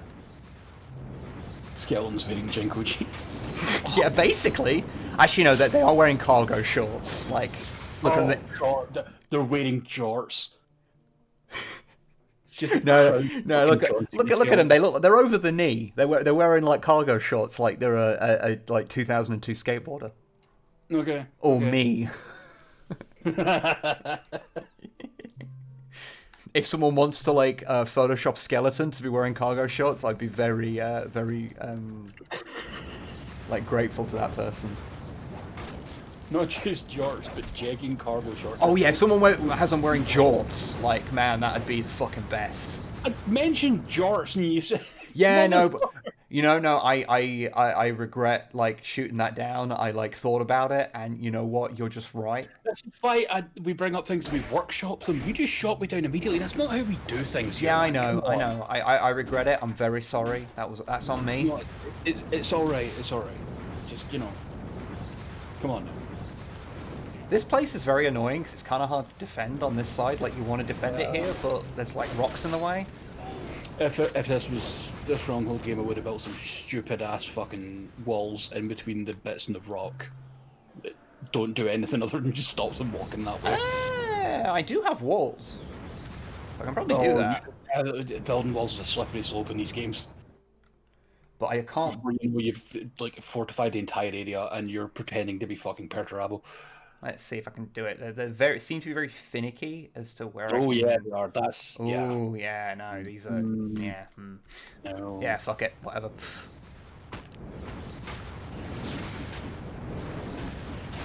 I just want you to know that this entire time we've stayed, mostly above 40 viewers. Thank you for watching this fucking nonsense. And the two of us talking absolute shite. It's like absolute fucking nonsense. Oh, I stopped building the mage tower by accident because I'm smart like that. Big brain, it's fine. Big brain time. Big brain. Yeah, look at this. Like they're trying to fire down, but like this is in the way. Oh, are you fucking kidding me? Oh, that's bad. Like the horse here, this is a really bad case of it. Like, look at this bullshit. That's so bad. Oh, I hate it. And that's not even counting whatever the noise that's happening here is. I wonder if I build it there, it can reach down. That is just a lot of noise. Sal, I look forward to your review of Dead Space 1. A lot of toothy buttholes in Dead Space 1. It's fun and bizarrely soothing. The horsemen are just stuck there, I think. Yeah, can they actually pass up there, or is it like... Yeah, they can. That's how they got up before. I also like how just sort of almost randomly, like, effective, or randomly, like, loud everything is in this game. Yeah. Like, when it starts being noisy, it's just really fucking noisy. And hello, Sam Random, how are you? Hey. I am your replacement snipe for today. For this day.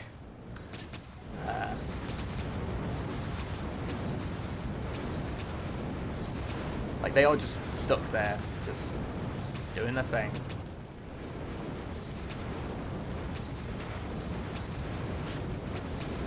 Just... Horseman, please. Please. Thank you. Thank you for ceasing whatever the fuck you were doing then. I need to build some more lodestones is what I need, because I'm kind of got everyone stuck doing stuff. And it's taking ages because I'll go build some more. This mission's taking some fucking time. You mean it's taken more than 4 minutes, so it's officially the longest one we've dealt with? Longest and best one we've dealt with. Because it's like an actual RTS thing going on. Yeah. Okay, let's... Rather than the one that was walk to the well in the town. Oh, come on. You're not missing the well action? Don't know what you do around wells. I stay away from them, personally. I don't want some spooky bint fucking coming out of there with their hair all over her face.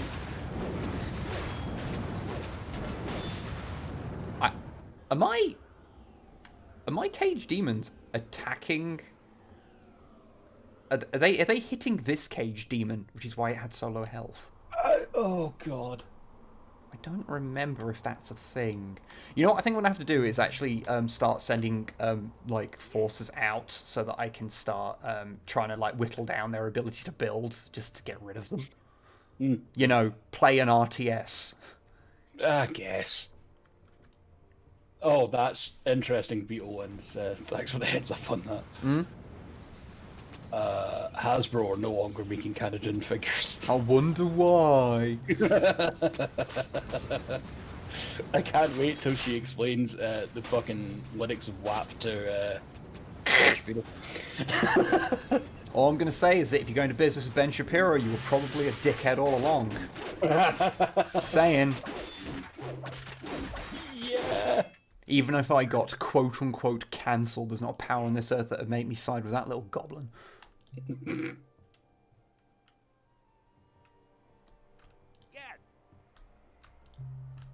If you've got one, as in one of those action figures, get it on eBay and get that chud money. Chud money! I assume all that construction stuff is in the... Stop chasing me! I assume that's all in the village down below. I'll take your word for it.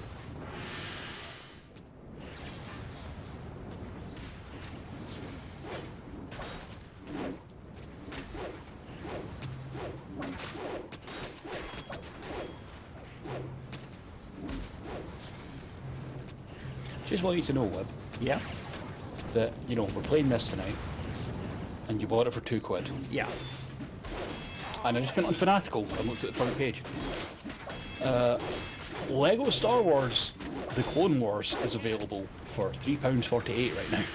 I'm going to be perfectly honest, I don't enjoy the Lego games. You're a fucking monster. I find them, the way they're controlled, just to be annoying. Fair, I was just taking the piss. And I hate it that is how I feel, but like, I'm just like, he's just kind of annoying. Okay, no, I get it. So yeah, there's a bunch of shit down there. Okay. Okay, I'm not going to turn this fucking game down again. Because how fucking unreasonably loud. Like, is this... Like, the music seems to be turning down. Like, is the sound effects even turning down?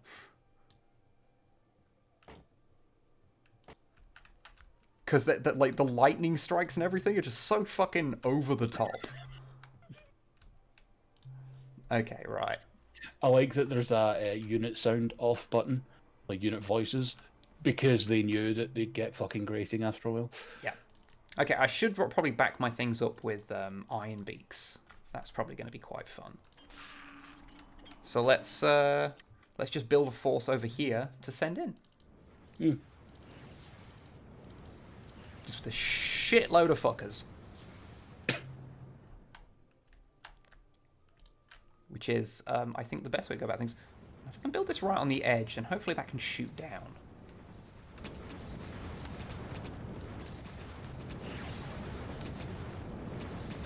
Yes, a shitload of fuckers. These are terms we use often. It's part of being from the UK, I think. We say dumb shit all the time. It's just like a collection of random swear words that make a sentence we understand. Yeah, like compound swears and things. Yeah.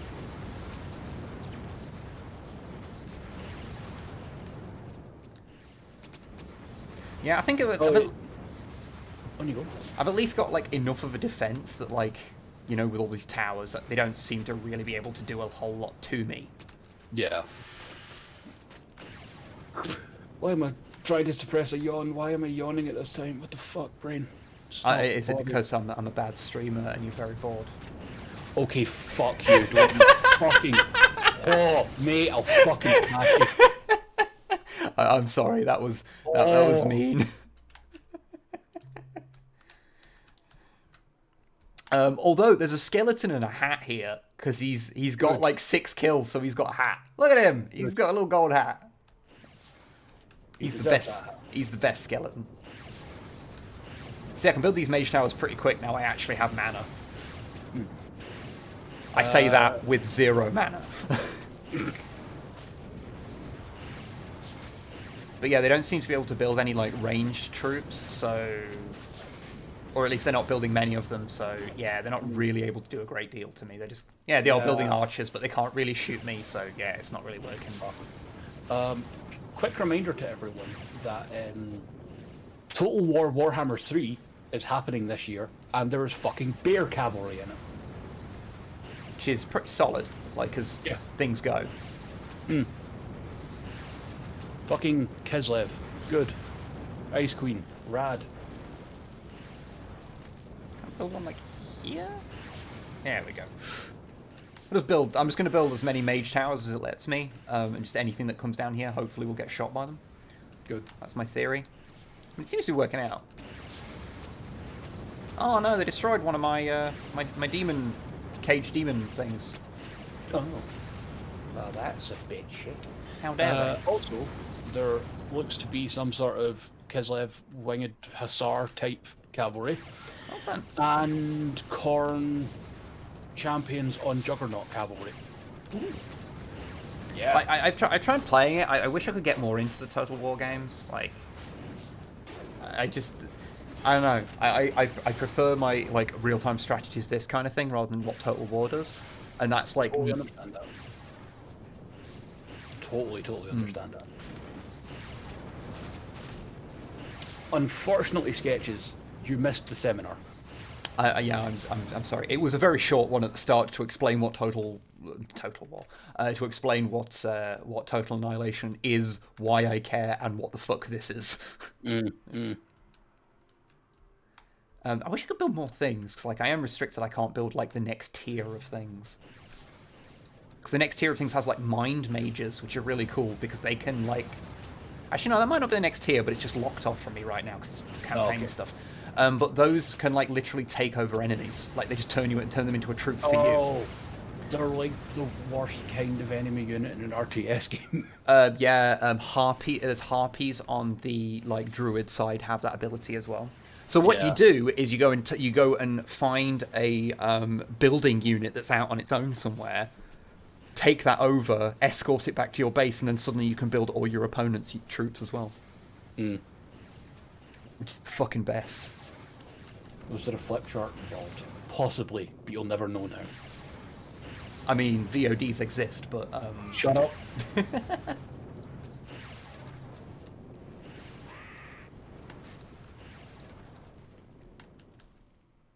Okay. I've got a bit more of a force together now to go.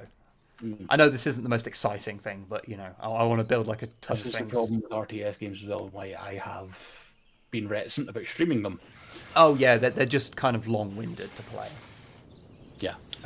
Especially like this when they're in their phase where you don't have access to everything. So. Yeah, exactly.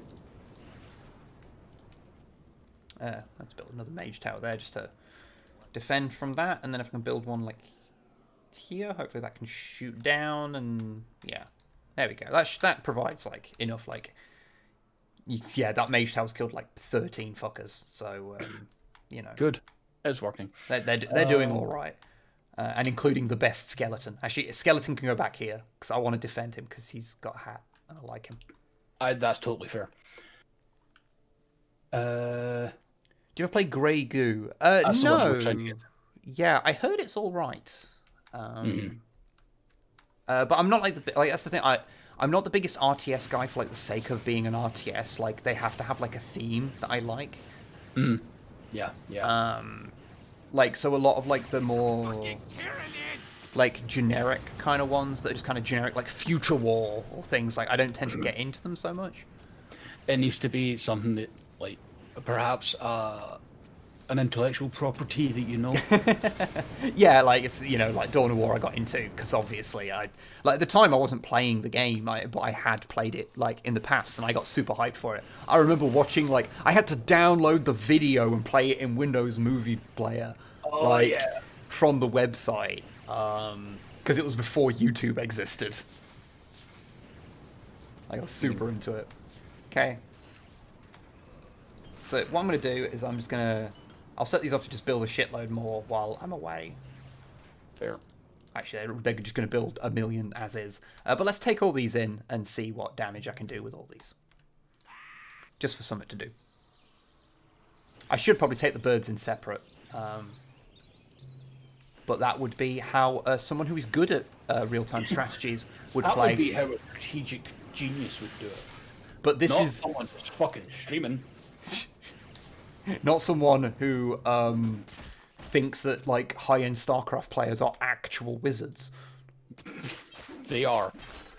Like That's what they don't tell you. Their hands move over the keyboard so fast. I'm like, look, my hands don't move that fast. Like, fucking DMAC My good buddy used to be well into that scene, and his APM actions per minute was insane. Yeah, like, I'm a literal guitarist. Like, I understand speed of, like, finger movement.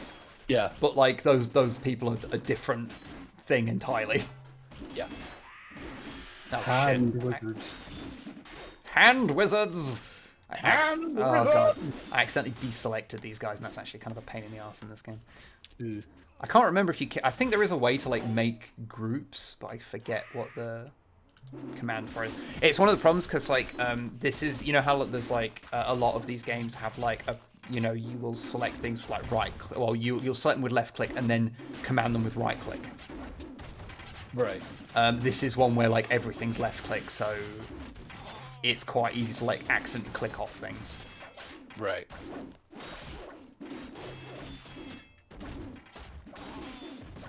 I have destroyed the keep. Yeah, your hands do not move that fast, but on the brighter side, you don't need hand ligament surgery at 31. True. Those guys are, like, their hands are, like, permanently fucked after a while. Yep. And it's fucking depressing. Yep. Oh, he... The mage builder just threw a fucking hammer at a bird and killed it. Okay, no, that guy's my hero now. Fucking hell. Wow. Fuck off, seagull. Whack. That's a fucking statement. Squadrons players just found out the easy anti-cheat defaults to run on startup. You might want to check your startup programs. Huh. Huh. We'll have to check that out. I don't know, because we've got it on Steam, so I don't know if it's different. Well, I've got it on Steam. I think you have as well, don't you? Yeah. So I don't know if it's different on, like, other platforms, but okay.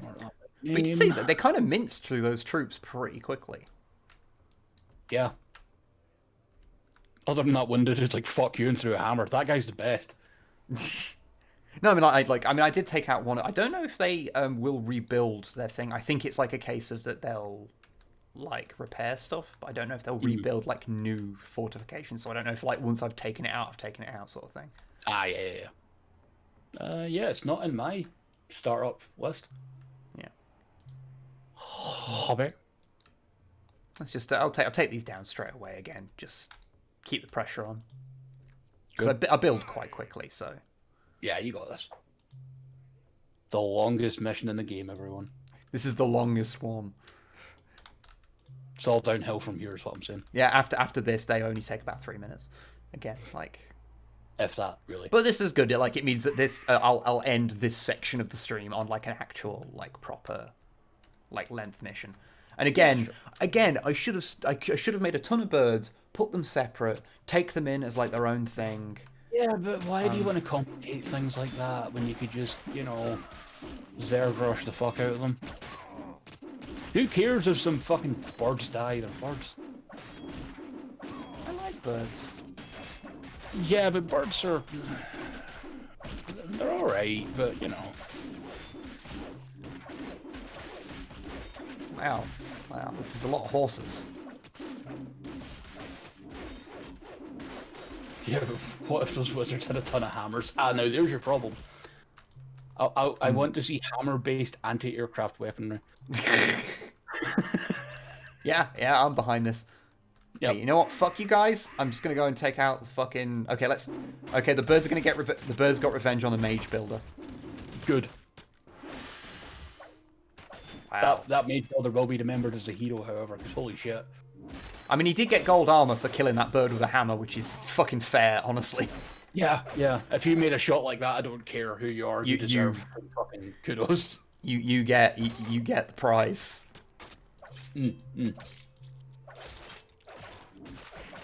What's that prize? We'll work out. Yeah. Wow. Yeah. Okay. Like, they're not getting to me. But, like, yeah, these troops are very... It's only given me, like, the weak troops of this faction, so, like, they're just mincing through. That's weird.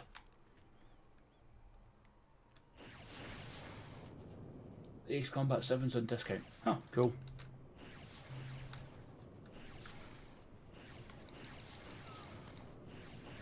If I was a T-Rex, I would die of embarrassment that my descendants are chickens.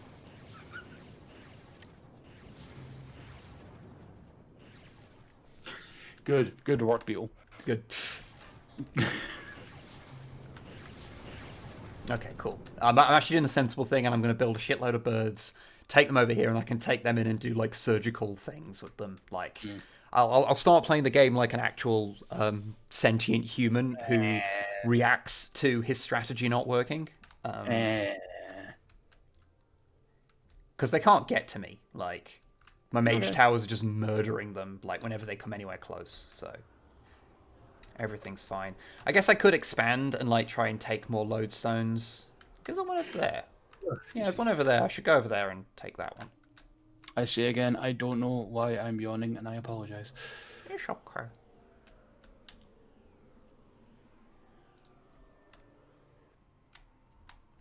Let's see. Yeah, he can go up top. Cool.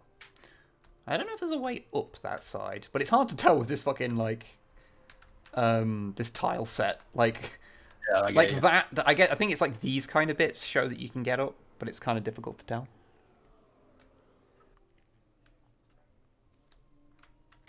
And legit from the conversation, I love chickens.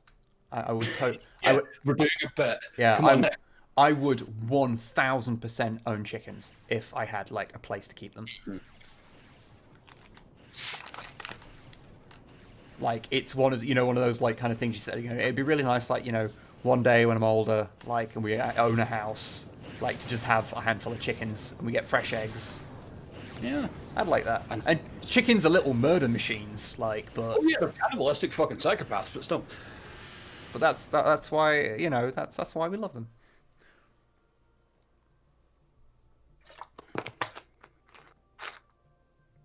I can barely tell depth or elevation in this game, but that was sort of the problem because like, obviously the units are rendered in 3D, but the actual map is just a texture.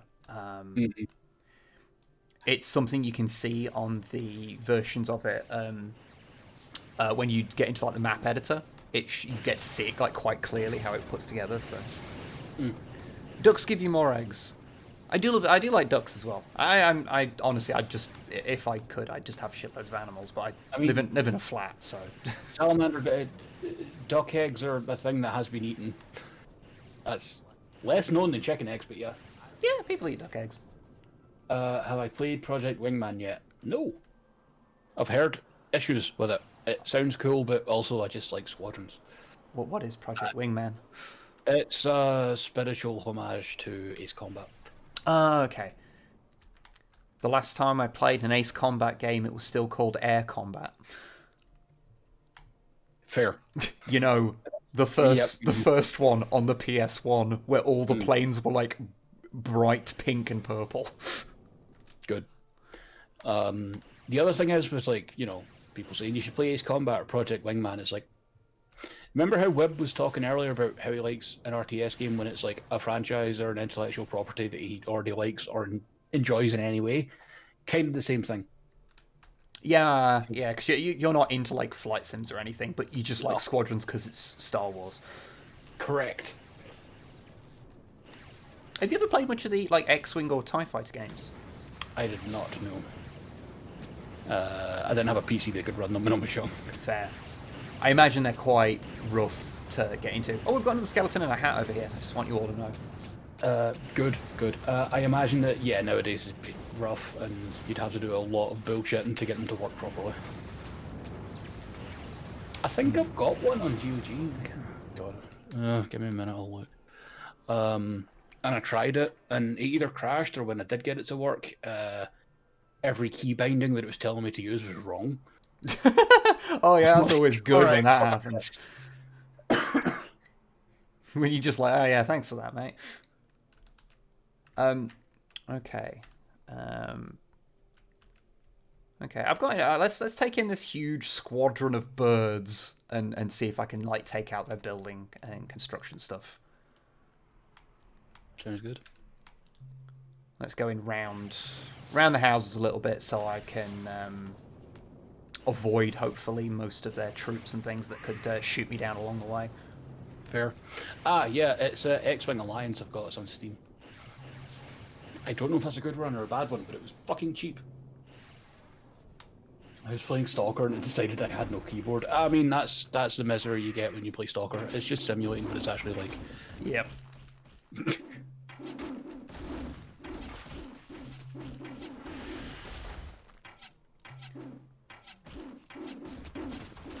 Okay, yeah, I think I found the tactic. What's that? Burbs? Birds. Birds. Good. Just fucking birds.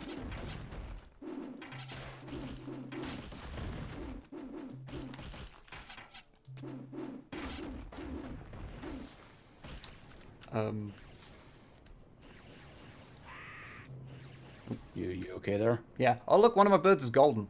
That's cool. Good. Golden bird. Got a golden bird. I guess there's probably one up here? And then... Okay. Or is it down here? Or do I have to just kill everybody? Because I can do that. I can just kill everybody. That is fine too, especially because they don't have any archers. So this is just birds. Fuck off! This is just birds shitting on them from a great height, and they can't do a damn thing about it. Literally and figuratively. But also they're walking, and my birds can't deal with people walking. Oh my god! Look, they can't fucking hit him.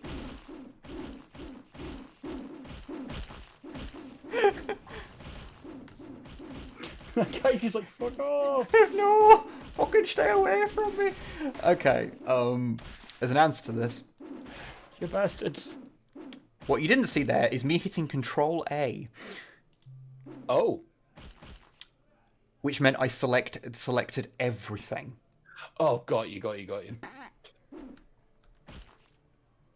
This is ridiculous. Wib, what have you done? This is my village now. My bird village? Oh, hey, things got in the way long enough that the people had to stop. Okay. Victory! I did it! Victory by bird. Congratulations, victory by burb. See, that took me like an hour. It shouldn't have done, because all I needed to do was build like 30 birds. It's fine. I just want to see the image for the next one. Oh, it's unseen hands. But yeah, since that took so long, I'll go into the multiplayer thing now. Well, the skirmish.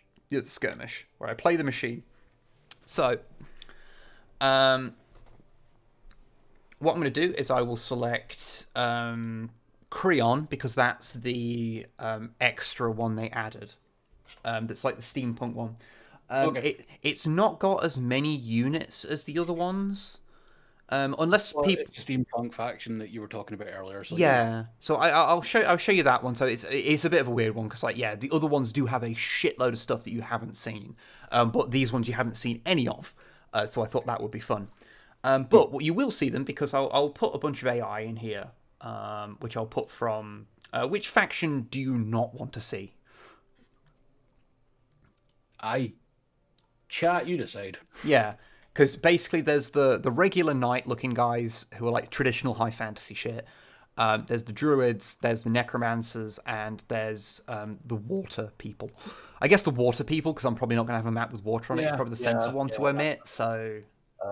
Also, something wrong with my brain. I was reading through all the stuff there, the game information on the right. I could swear it said power chodes, not power codes. Yes, we will enable the power chodes. Let's make them be that, and then they can be fucking blue. Which I accidentally went past the deep blue I wanted. Okay. Power chodes online. But yeah, okay, let's find a decent map that I won't just get instantly murdered in, hopefully. Oh, hey, the US Senate's acquitted Trump. Of course they have, because why should there be repercussions? You know. Oh shit, that's up to 8 players. That'll be good. I could just put the full 8 players in, but I imagine that'd be a bit of a fucking nightmare. Oh yeah, it will be. I'll do map revealed just so you can all see everything as it's going off, because that'll just be more kind of fun to see. Oh, you can put right-click interface on. I might do that, actually. Because I was used to this at the time, but since I've kind of got more used to using right-click to do it, so let's see if that feels a bit better. But yeah, let's give this a shot. Let's do it. Okay, so... Yeah, so for this one, you get a giant fucking robot dude. Which is pretty cool. Good. They're adorable. Oh, fuck, I accidentally... Because I changed the interface, and so now I'm, like, hitting the wrong thing. Oh. But you might notice there, that is Garakias. I can just build Garakias. Like, he's, like, the ultimate unit you can build. Which is pretty fun. There is, like, each faction can build, like, their a big ultimate unit at the end. And they're, like, you can just saunter them through a base, like, on their own, pretty much. Which is pretty cool. Also, reminds me of the Battle for Middle-earth games. Where they would have, like, ridiculous hero units. Like Sauron, who would hit people, and, like, entire groups of, like, spearmen would just go flying. It was great. That sounds pretty rad. If you remember, like, the Fog of War stays until you revealed that area. And then it just disappears. I think that's the way it works.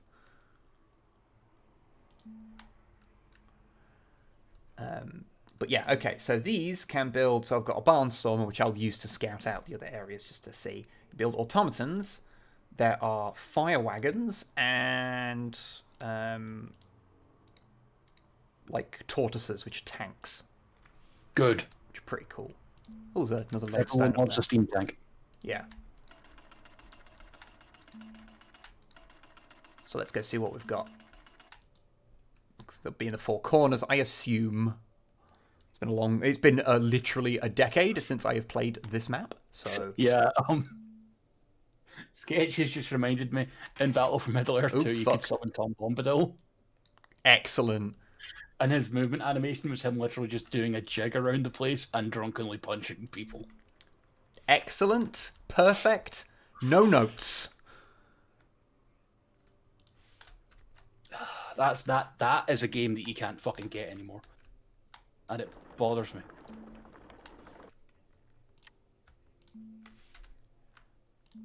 Tortoises. Little tortoise tanks. Look at them. They are fucking adorable.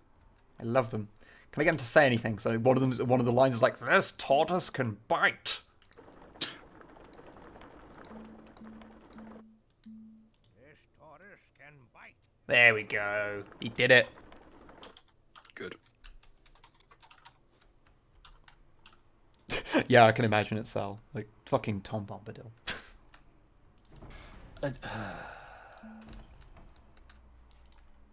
I don't have words for that character. I remember, like, you know, people talking about, like, oh, this was taken out of, like, Lord of the Rings movies. I wonder fucking why. And I remember when I read the books and I was like, yeah, the reason is because that has literally no bearing on the story whatsoever. Yeah.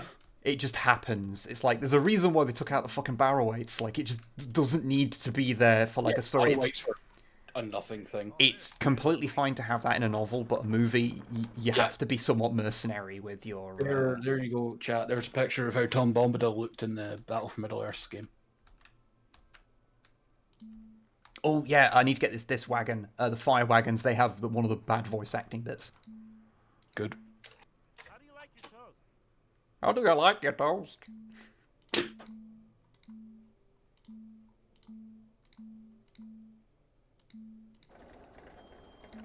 Tom Bombadil, that smug prick. Nah, he doesn't like to say stuff, but hey-ho.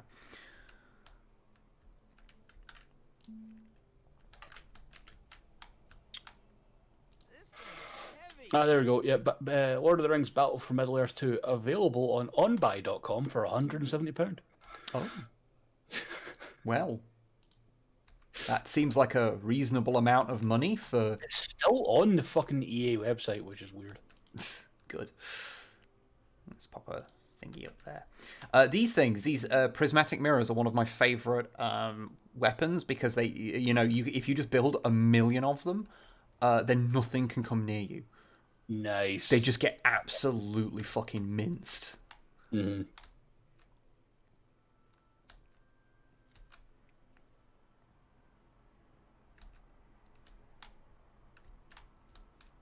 Okay. Oh, there's the little automatons. Issue parameters now.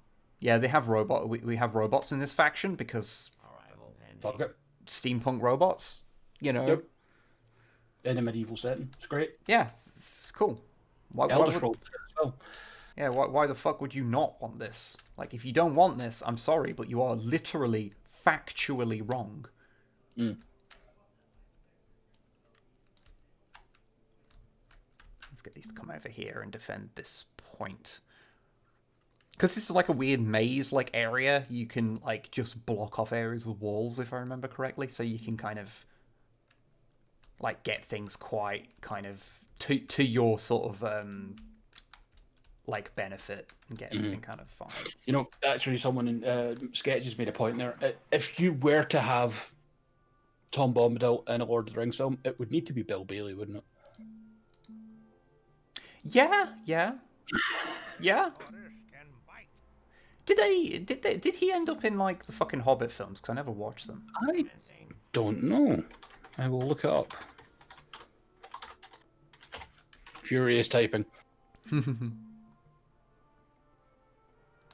Oh, I've got some fuckers coming at me. But unfortunately, they only have horses, and I have the power of the sun!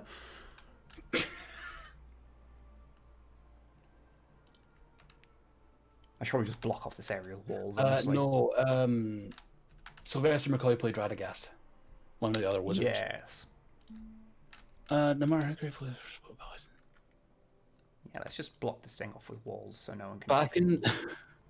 Back in 2007, fans started campaigning to get the comedian, Bill Bailey, a role in Sir Peter Jackson's movie. Huh. Eventually gaining almost 1,500 signatures. Piss. No, he didn't get a role in The Hobbit either. Even though he is the Hobbit. Yep. I've not really heard anything about Bill Bailey for a long time. I follow him on Twitter. He's just doing things. Yeah. Okay. Can you... No, I was wondering if it would let me overlap the wall then, but no. Hey there, Ark. How you doing? There we go. They can't attack me from that direction anymore. Old RTS UI, got all of it. For building walls especially, it's like, oh, what? Okay, whatever. Why are you like this? Who hurt you?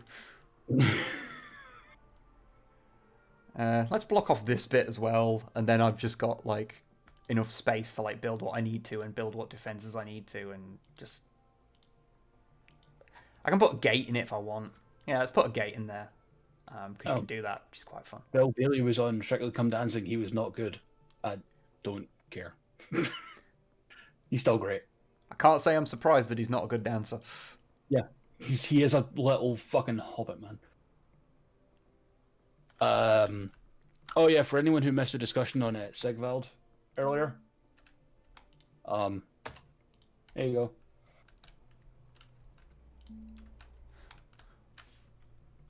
There is the butt, B-U-T-T-E. Okay, I've now got the thing to build my favorite unit in the game, so we'll see that in a second. Which is like a Neo Dragon. Which is a ridiculous phrase, but it is what it is.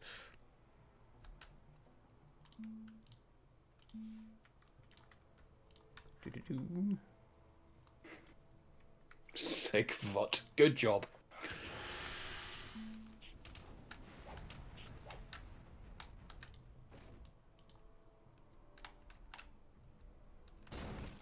Oh, fuck, they're throwing things at me. That's just rude.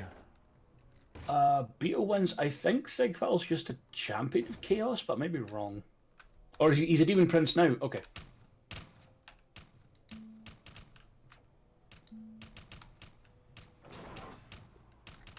They have a catapult, and that is very rude. That's incredibly rude. How dare they? And they're trying to run away with it, as I see. You know, I'm just going to change the right-click... I'm changing the right-click interface back because some things are right-click as you'd expect them to be, and other things aren't. So I'm now just getting more confused. Fuck that. Oh, he got the Demon Prince upgrade. Okay, cool. So that's a Demon Prince's ass you're seeing there, everyone. Excellent. With the Demon Princely ass, apparently. Good work, Sal. Good. Good. Okay.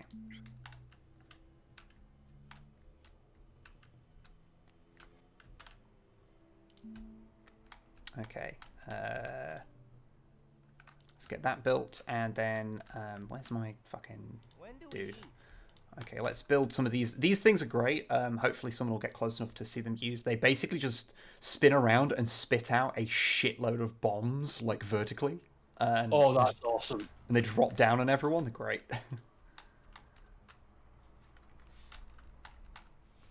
Twink demon, god damn it.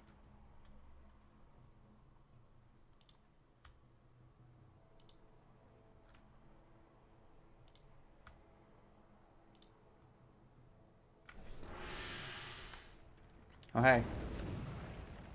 They got a Drake. But I shot it. And it didn't like it. Okay, so here's some of the things. There's fucking dinosaur riders. Good. With tanks on... With, like, tank turrets on the back. Dino Riders. Which is fucking rad as shit. I don't care who you are. If you don't think that is the coolest fucking shit, then I'm sorry. I just don't want to know you. That's the best.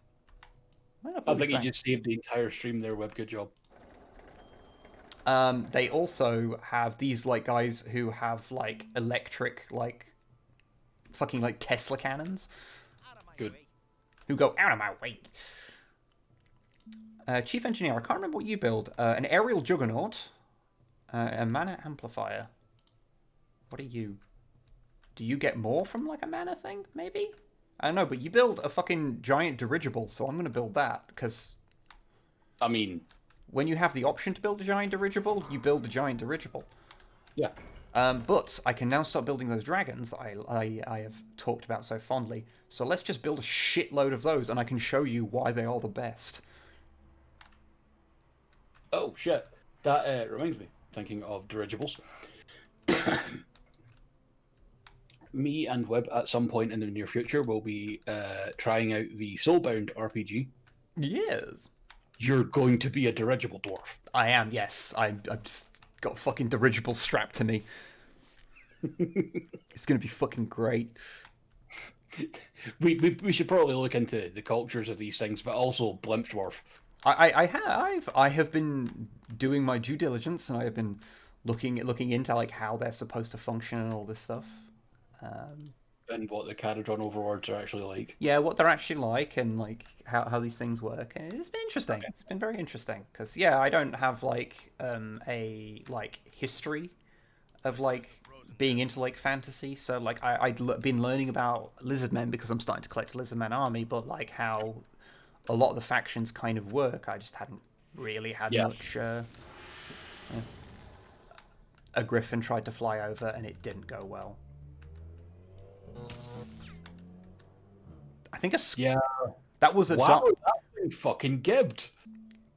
Yep. Good. Oh god, oh god, oh god, oh god, oh god, oh god. They've got all... Okay. This could get... I don't know if we have any player slots open. I'll speak to you later. Okay. Let's see. So, these... Neither as a DM. Yeah. These things have the ability to turn people to ice. Oh, right. Okay, good. And then when they run out of energy to do that, they just, like, breathe fire on people. Good. My fantasy knowledge is based entirely on how the Skaven view everyone. God, I love those stupid rats. Good.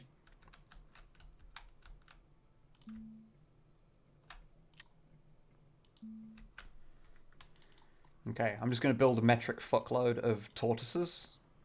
Good. I am on board with this plan. Seems like a good way of going about things. I mean, as far as I know, from the current Soulbound party, Wib's going to be it's a Skyrigger, right? The actual name. Yeah. Okay. I'm thinking Stormcast Night Questor. Don't know about Snipe yet. Yeah, I don't know what she's gonna play. I think the mechanic's got himself stuck like an idiot. I guess we'll find out once he's built this. That's fine. Oh, I'm sure there is stuff like there's like audiobooks and stuff. And I'm not planning on going that deep to work out what the Stormcast are like. I can just read a ton of fucking like the Soulbound rulebook has a lot of detail in it. And I'm sure I'll be fine. If not, I'll just be like Hamilcar Barrier. Yes, the best character. Oh. And yes, my mechanic has 100% got himself stuck. I should have thought about it, because I built it in a way that should mean he wouldn't get stuck, but I didn't anticipate that he'd go like the nearest thing. I need to do this like manually to make it work. That was me trying to automate things and it not really working out. So, you know, hey ho. I tried to... Sorry, Hamilbear Car Eater has just been mentioned in chat. A new powerful player has entered the game. Also, Sketchy says, Wib, get yourself one of those dwarf guns that sucks out your enemy's entire oxygen. Honestly, like, I've been looking up some of the shit they've got, and it's fucking ridiculous. Do tell! Well, like, the stuff that they use to, like, fill their airships with is it like Aether Gold or something it's called? It's like some mysterious shit they mine from the clouds, and it's basically, like, crazy toxic, and the reason a lot of them become soulbound is just because it makes them immune to its poisonous effects. Aether Gold Wind, apparently. Yeah, they're just super pragmatic about it, which is just kind of funny. Mm. You know what I'm going to do? Is I'm actually just going to... Once I build that, I'll just go back and build another smithy so I can, like, start, you know, building things separately and not having to worry so much about, like... Because I think I lost my other mechanic. Oh. Can you dismantle in this game? Because you could do that in... You could, like, hitting the delete key? No, it's all like commands here. Yeah, no, you can't seem to be able. You can't do it in this one, I don't think. Hey ho. So he's just stuck there now forever. So we'll call him Jeremy. Okay. Jeremy's broken.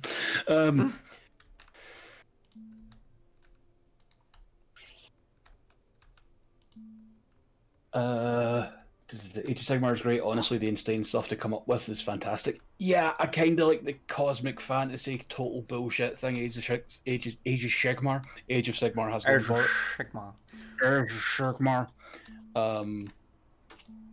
It honestly makes it more attractive to me than fantasy was. Yeah, I get you. Like I like I'm not like super into like a lot of like low fantasy stuff.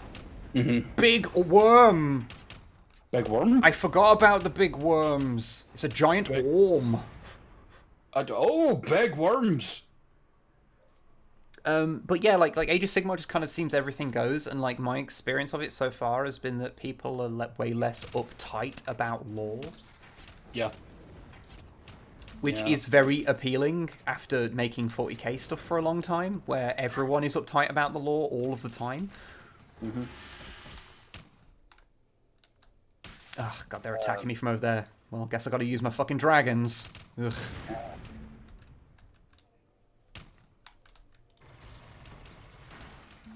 Okay, now if you use the wave attack, this becomes beautiful. I'm waiting. Because then you just, setting fire to everything, or, well, you know, turning everything to ice all the time. It's great. Oh, good. Oh God, that is a lot of blue. Age of Sigmar is so great because it's the kind of setting where you can have dwarves that power airships using highly toxic cloud gold, and also ancient alien lizard people who use interdimensional airships to hunt eldritch gods, and it's like, yeah. Yeah, all of these things are fine, they all work together. Yeah.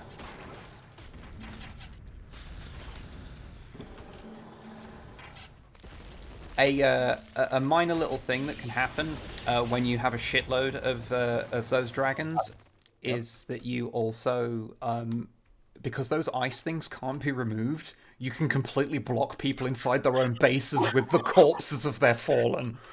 Wow! Awesome. Which is... using fucking stasis abilities in Destiny. Jesus. A mana amplifier. Like, I assume you build those on these. Yeah, I assume they're just a better version. I guess.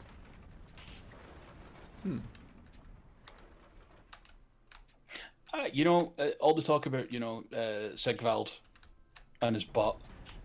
I just remembered that the other thing was Gluttus Orcillion, Lord of Gluttony. Strong. Fucking... Oh, that's a really cool looking kit. Oh, and the update model lines for it evenly across factions instead of getting several dozen new Space Marine models in a single Death Guard model, and then serious craft for all the Eldar models for 2 decades. Yeah. Yeah.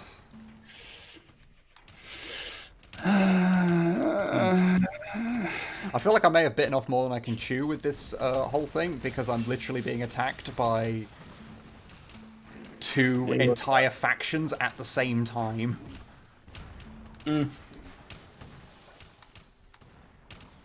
I mean, granted, the only way from one side to the other is this tiny bridge, so that's... That's fine.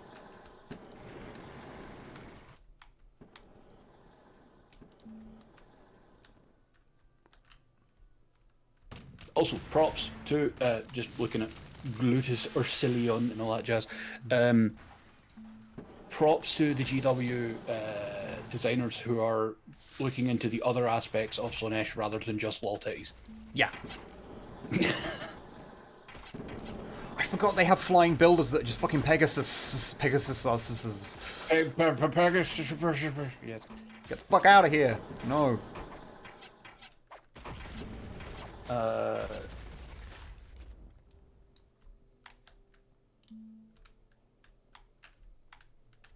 Man, I'm going to be honest, your dragons, they're kind of flimsy.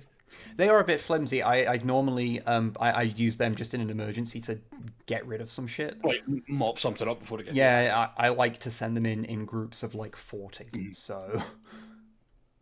Fair. Where they are that is a lot of lads. Just going to build a bunch of turrets down here, so, you know, I can start dealing with the encroaching blue people. Wait, I love the depraved halfling cook presenting a truly... Okay, no, wait, I need to go back and look at that model again now. Is there a fucking weirdo halfling on it?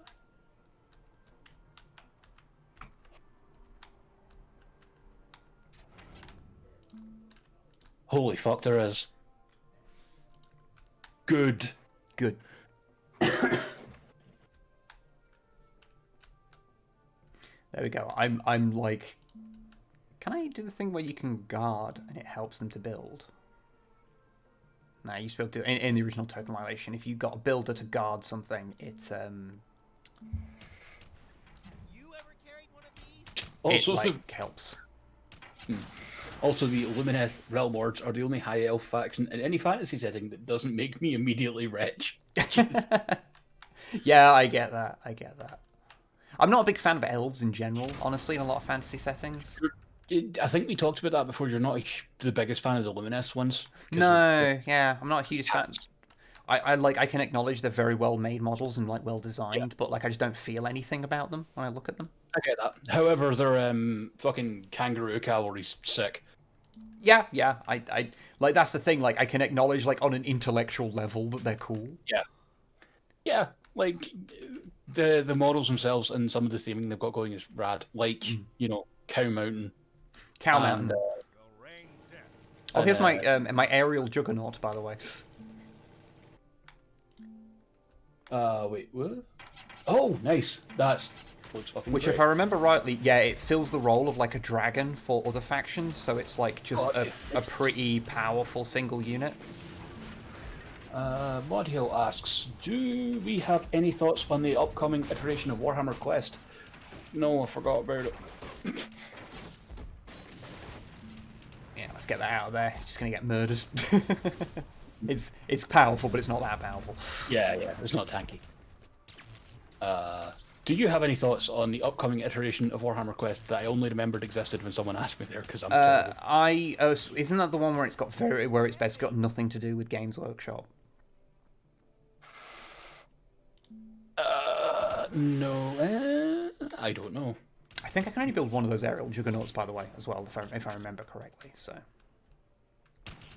I will do some research for you. Oh no! The Warhammer Quest Corsetti thing's the one that had that sick vampire hunter model that got revealed. Oh recently. shit! No, I'm thinking of fucking Hero Quest. The redo of that. Yeah, getting confused as well. Yeah, I get all those things mixed up sometimes because there's a lot of them. Yeah, I totally understand. But yeah, I mean, stuff they put out looks fun. So yeah. Now that I look at it again and I'm reminded what it actually is, because again I'm terrible. The Hunter's a fucking awesome model, and they've revealed an elf lady model as well.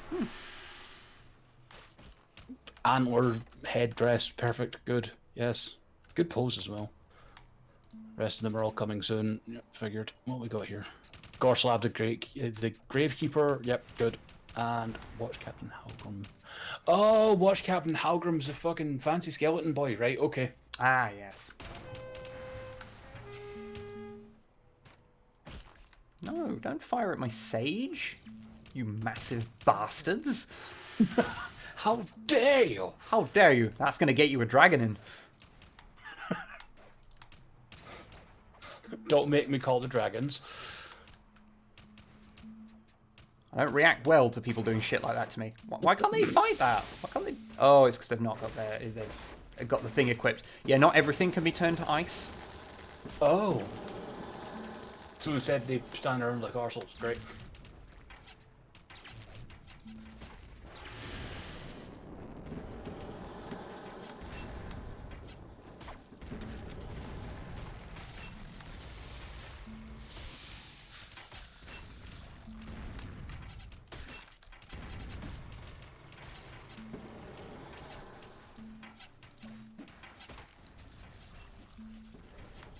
Most fascist records for the coast or satisfaction in AOS?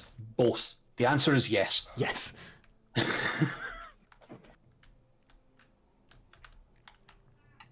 Oh, one of the AI opponents has been murdered.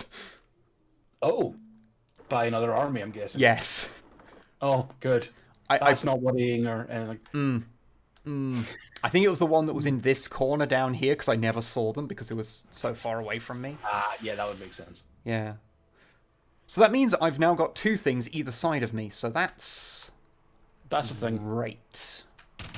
You'll be fine, maybe. What I need to do is to start building the Ghost of Garakias. Yes. Because he's just a big fucking bloke. Look at him. Web, we need to talk for a minute. Yeah, I can talk. The best-selling Age of Sigmar item on the GW web store right now is the Start Collecting Seraphon box. How many did you buy?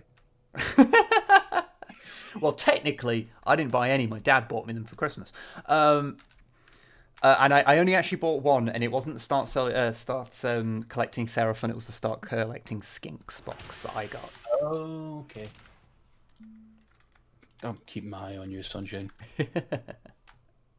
You do need some Crocs of Gores, right? Yeah, I've been meaning to pick some of those up at some point. Yeah, can I build another guy? Oh, I can build multiple. I thought these were just like a single thing you could build. Oh no, you can only build one. It just makes it out like you can. But then you can't. Yep, that's old video games for you. Jesus. Oh yeah, these the tanks pick up the gold thing as well, you can see. Which is quite fun.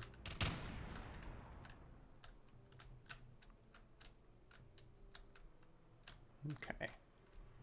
Oh, sorry, I feel that. I wish I had money. Croctogors, Shudder, so much Finecast. Yeah, their Finecast is a thing, but you know. Finecast has gotten better, right? Ostensibly? Yeah, okay then. It's better than it was, but it's still models that weren't made for it tend to still suffer quite badly from it. Got you. That makes sense. Especially some of the more intricate ones, like those chameleon skinks you got me. They have some issues going on. Oh, damn it. It's like they're like little issues, and they're easy enough to deal with. But there are some little bubbles, and some of the finer parts don't quite come out. You see this, GW? This is what happens. I try and do a nice thing for my friend, and you fuck me like this. It's like they're fine. First, you steal the James Workshop joke. And you do this shit. Coming for you, you bunch of bastards. Sorry, Wib. I had to go somewhere with that. Yeah. God, they've got so much just shit that is just outside of my range that I can't really do anything about. It's very annoying. What is your favourite skink model as Sal? Sal is the skink Star Priest. Yeah, honestly, that's a fucking great model. Yeah. It's really nice. I do really like the chameleon skinks. They are cool. They are cool. They are very much due an update. Yes.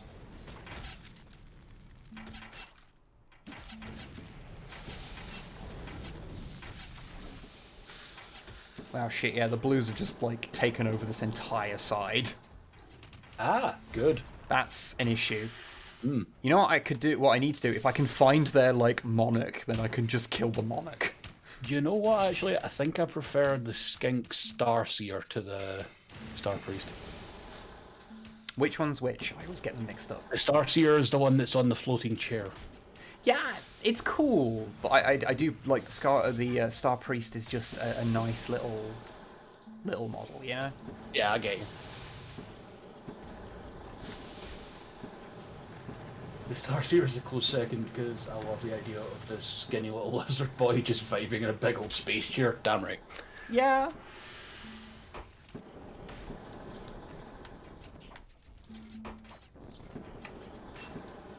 I swear, every time I look at AOS stuff, it's like, have I ever seen these specific models before? I 100% get that, yeah. Like the fucking skink Oracle on Troglodon. I don't think I've seen that before. Oh, yeah, it's a cool model. It's a cool model. That's fucking sick.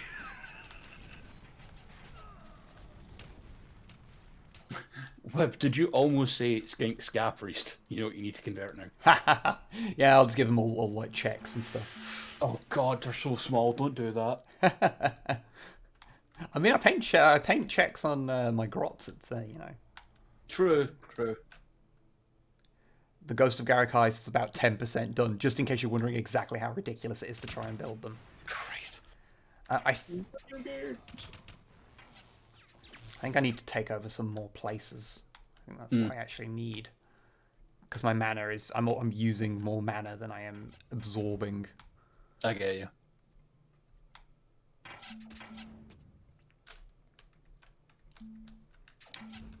Oh yeah, Sketches, the city in the Warhammer Quest thing, Ulfenkarn, it's a very Legacy of Kain type deal by the sound of it, which is right. I missed that fucking game series. You see, I never got into it because the first one I played was actual Blood Omen Legacy of Kain. See, I started in Soul Reaver 2 and then had to play... I'm more of a Soul Reaver guy than I am a Blood Omen guy. So I just never really got into it because like that game's quite... I played it on PS1 as well. It's archaic. So it's quite archaic to play, and but it is the reason that I know what the word implode means. Because it's the first time I encountered it. Good. Giant Orm. Look at the big eyes they got in the little profile image. Sketches, it would be cool to get a remake, but I worry about that sort of thing. Especially now that we can't get Renee Aubergenois back. That just makes me sad. Oh, did he voice someone in it? He voiced a character in Soul Reaver 2 and Defiance. I did not know that. Yep. I mean, to be fair, it took me a long time to realise that Mr. House is fucking voiced by him. Yeah. And I don't know why, because it's just his voice. It's just his... I think that's the thing, though. It's his normal voice. It's not Odo, and it's not the character he plays in other stuff, you know? Oh, God, yeah. He's a really well-known voice actor. I know he played Froggo and fucking Hunchback, but he was in other stuff as well. Oh. Did the game crash? I used tab to bring a thing up. And it crashed the game. Nope. And I didn't save at any point during that because I didn't need to. So that's a thing. Oh, you fucked it. Like, it didn't like it because I pressed it and like I Warrior installed Rocket Head screams. You'll find out one day, sonny boy. Yeah, Fire Warrior's installed. Don't worry about it. So yeah, it turned out. I think what it was that I hit tab and like it came up with a map, and like I thought that was like a hold it down to like bring it up and then let it go, But it was like it actually you press tab and it switches things, and it took me a couple of presses to like, and so like it flickered for a moment, and I was like, oh okay, so it's not a hold down, and I think that broke it. Yeah, that makes sense. So that happened.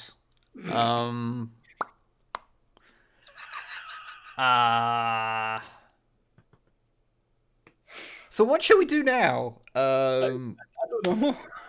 I can start a new game with another faction if you want to see them, because like I showed you the ice dragons. They're cool, and you started to see a bit there as I got more and more of them in big groups. They start being a lot more like a defensible like thing, and that's sort of like the way those kind of work. But yeah, there are like 4 other factions if you're at all interested in seeing them. But you know, you've seen like them being used to some degree in the campaign. It's 2010 as well, and yeah. But yeah, I mean, if there's anything, I don't know. Like, is there anything you'd like to play so you can get on screen a little bit, or? I can get on screen a little bit. Like, yeah, that's why I'm here. I want my fucking screen time. You want screen time? That's all I'm here for, really, you know. No. Could do a round of Squadrons if you want. I'd be down with that. Yeah. So did you know that Zelda CDI games were remade by a fan to work on PC with perfect frame rate? Why? Yes. I was told the other day about that, and I asked the same question. Why? What? Who hurt them? In fact, I think it was fucking Rocket Head that told me they were doing that. Why? I don't... Why? They weren't good games. No. I mean, it is cool. I mean, from like a archiving perspective, it is cool to like have them, because like I don't. Is it even possible to emulate the CDI? I have no idea. And if so, then yeah, like that becomes like an archival thing. Salamander, what you do is you start cooking your ramen, and then not long before it's done, you crack an egg into the pot of boiling water with the ramen in it. Trust me. Excuse a little bit of rattly. I'm going to have some A little gummies. Oh. The gummies. Yes. No, not those. No, these are just regular ass gummies. Okay. They have nothing else in them. I'm going to go have a cigarette before we start. No worries. Unless you need to go a place first. That was ominous, and now I'm confused. I mean, do you need a piss? No, I'm like a camel. Okay. Yeah. Oh, and see yourself. See ya.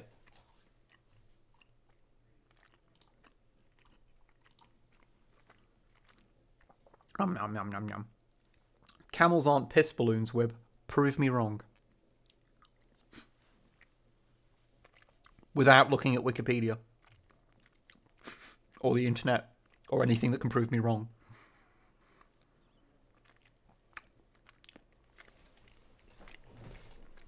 Sorry, I'm just chewing.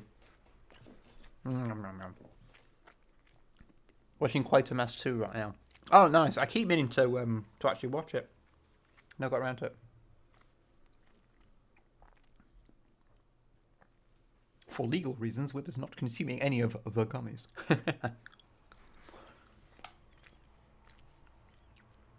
I shall find a camel. I shall bring it to Derby. I shall cut it open in front of you.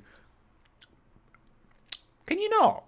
Can you just bring a camel and then I can look at a camel and I can like pet it and it'll probably spit at me. But you know, then there'll be a camel, which sounds pretty good to me.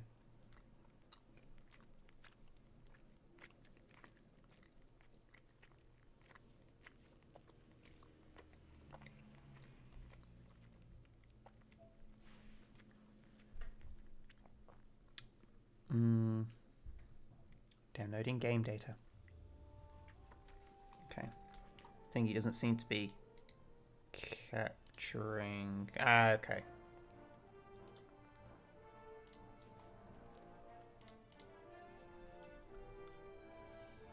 That should pop it up.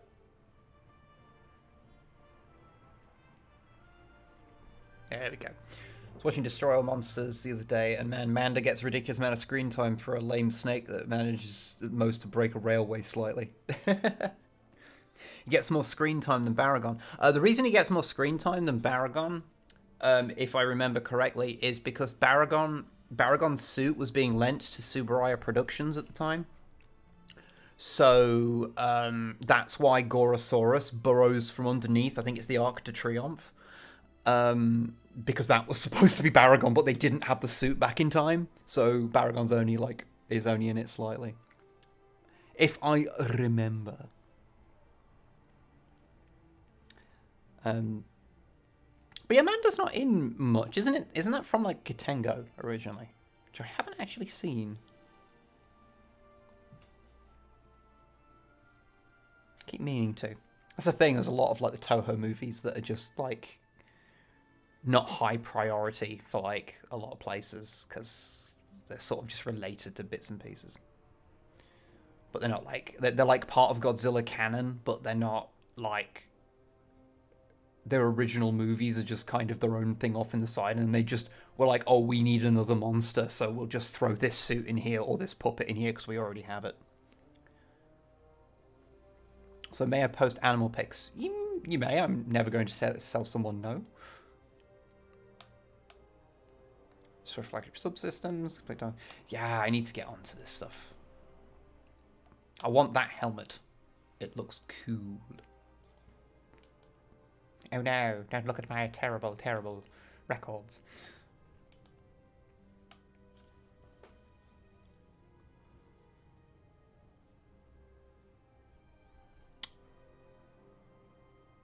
Go.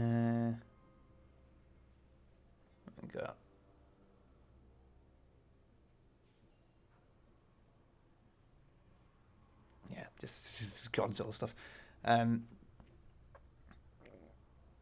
But yeah, I actually, because I was talking, someone asked on the podcast about thingy about like how I felt about Godzilla versus King Kong. I've realized over time that like I just don't care about the movie. Because the original King Kong versus Godzilla isn't very good. So like I've just never understood the fascination with it as a concept.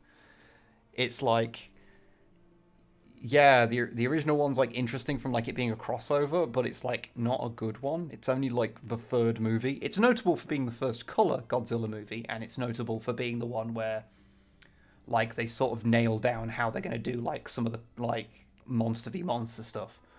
Because although they did do it in previous one of Godzilla Raids Again with Anguirus, like they didn't really nail it there, and they sort of do in King Kong versus Godzilla. But like, yeah, the actual movie's not so great. And then it's like, yeah, the new movie. Okay, cool. Yeah. Hello, I'm I here. don't know. Hello. I was staying as quiet as I could. That's fine. That's fine. Yeah, the original Godzilla versus King Kong is fucking grim. It's just not. It's just not good. it's not good. It's fine, but it's not good. I wouldn't even say it's fine. It's of the era. It's in the lower tier. I mean, basically, it's no like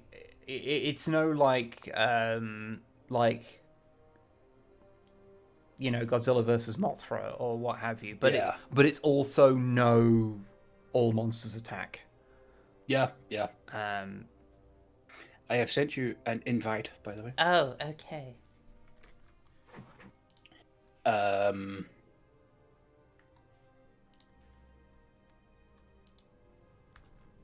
I think Tidders said she was free. If you want to have other people in the party, like fucking hell, you're level 70, dude.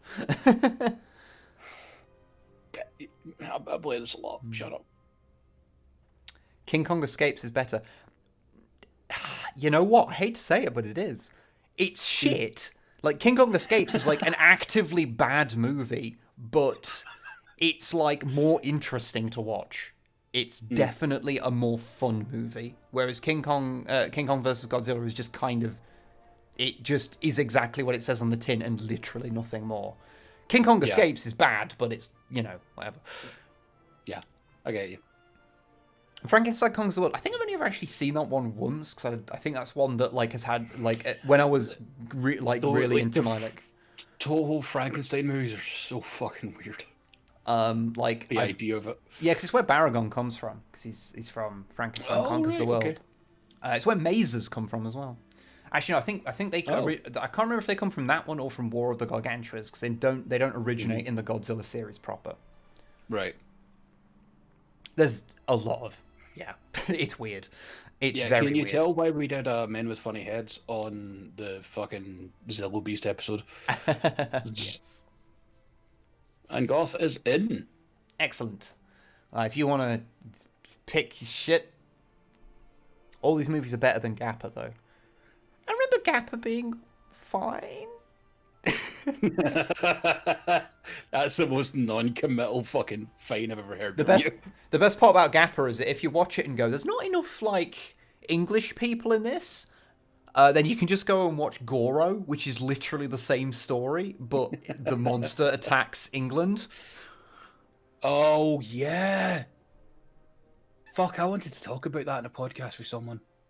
You obviously. Oculus? Yeah, I think we mentioned. I think we might have brought up Goro in like when he was on for the Gamera one. Yeah.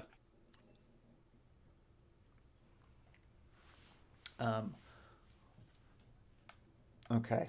What are people gonna be? What are people gonna be? Okay, that's looking pretty good, honestly. Yeah.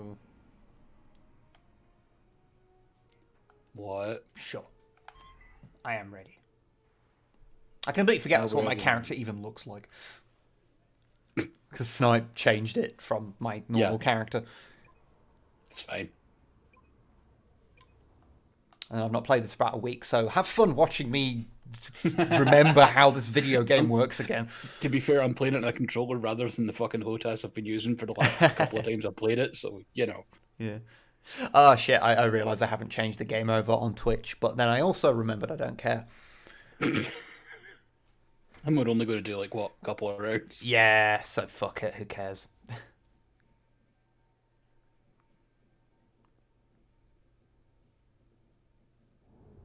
Gappa has a really weird moment where they forget to dub it for a couple of minutes in the last scene. Great. Yeah, that kind of thing happens sometimes. Vanguard 3, ready for battle. Hey, Longfang. Mm-hmm. Do you want to know what I just did? Now this What? get interesting. I tried spinning. You know why? It's a neat trick. Because it's a neat trick.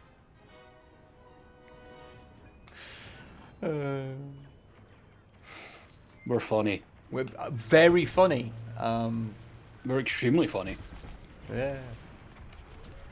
Get my eye in again. I killed Gem Blessage.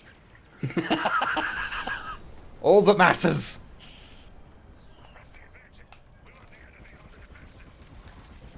Oh. I completely came at this at the wrong angle.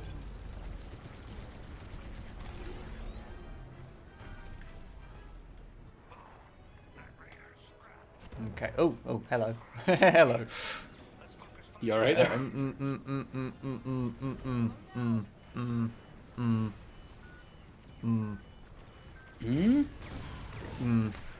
We don't talk about it. Oh, okay. No, I kind of got like snagged on a CR70. Oh! And I kind of like, because I was getting snagged by it, I couldn't pull away from it. Like when I tried to, I think the back of my ship was getting snagged. So I just kind of like, just kind of rumbled along the side of it a bit, and we don't talk about it because it's just kind of awkward and embarrassing, and no one needs to deal with it. Ah, my life, got it. But I'm on the way now. I'll drop some bombs, and everything will be amazing. Good plan. I got hit by a rocket. Yeah, I'm feeling that, oh god, this is different than the joystick kind of feeling right now. I'm like, this feels weird. Oh, good. I'm glad I'm in the no man's land of not being able to play this game again. Well, there we go. I dropped my bombs. Now to go back and get more bombs. Good. Doing God's work. Regen my shields a bit. You can try.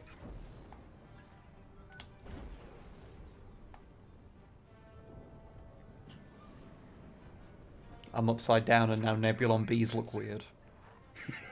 They do. I did that the other day. I'm like, ugh.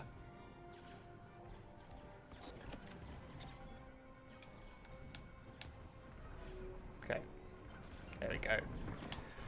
Right, let's go and drop bombs. And go drop them on the underside of this fucker.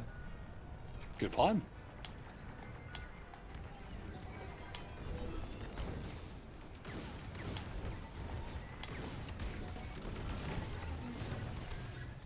Come here, Luca.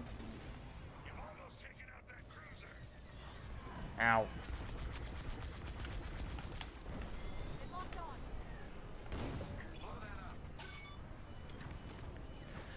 There we go. That was smooth. I didn't escape with 34 health.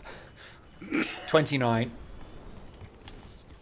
How many fighters can those Imperial Raiders carry lore-wise? Can they carry fighters? I think they're too small for it. The Arquitans? No, the Raiders. Raiders, 0. Yeah, Arquitans can carry some. Maybe. Now, that's a conversation. Fuck off. Fuck off, we're not doing this. Technically, it's too small to carry any, so that bit in that show is technically wrong.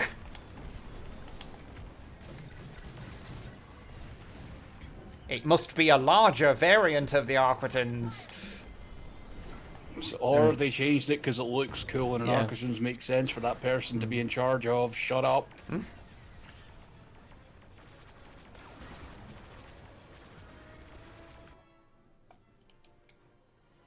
But don't Inferno Squad keep their fighters in the Corvus? No. They were in a Star Destroyer.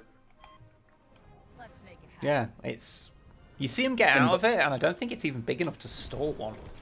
Yeah. Like, I'm sure some fucking expanded universe work will say, oh, actually, it can contain 3, and they hide them in a pocket dimension that they developed from investigating Thrawn's butthole. Oh, okay. I was going to bring up Abelos because it's hilarious. They studied where the bathroom is inside the Millennium Falcon, and they found a pocket dimension.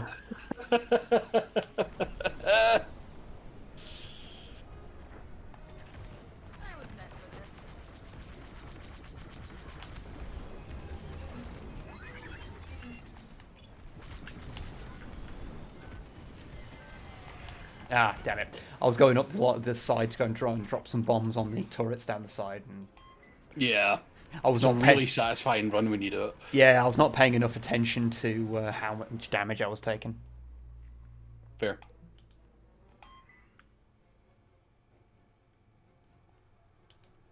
Fucking hell, I'm already in range again. Whoops. I thought I had more of a second to, like, read chat, but no, I'm not allowed.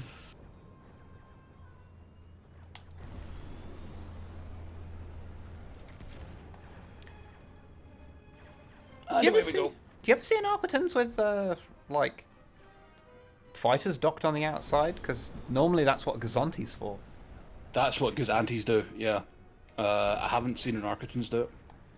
It might happen in, like, Rebels or whatever, and I just don't remember it, because, you know, No, I think they were pretty good about using Gazantis for that in Rebels, but I might be wrong. Normally carry fighters docking the air at home. I mean, yeah, it's more than likely that it's something like that, but whatever. Silly sci-fi show.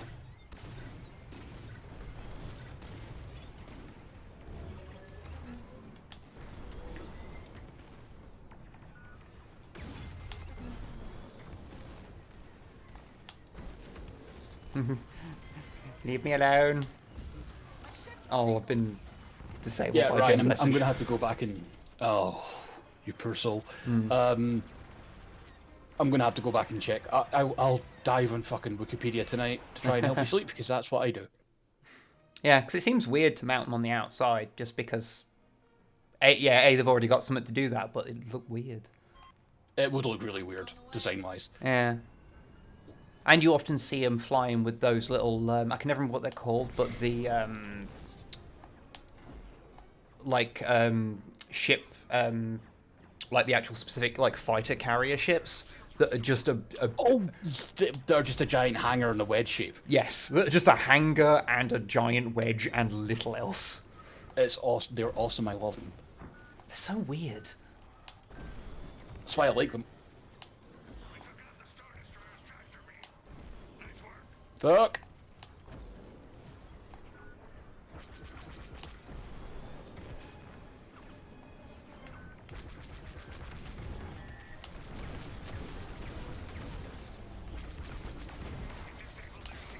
I have 10 hit points left. I need to leave. Eddie Basley. Shit, fuck, cock.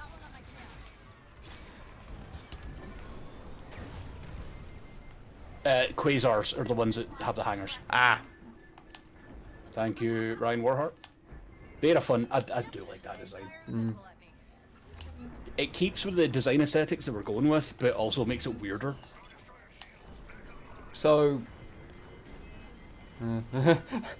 that was weird. I was just kind of stuck in a tractor beam, and I was like, "Oh, I can just boost my way out of it." And then I was boosting, and it just didn't work. And I'm like, "Huh."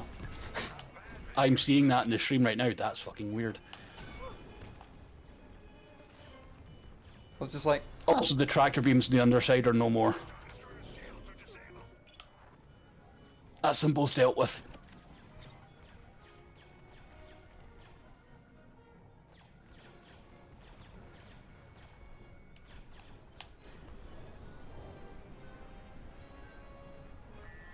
And away I go.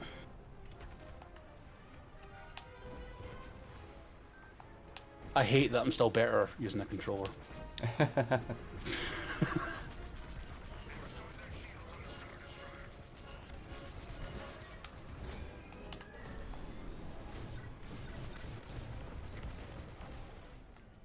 we go.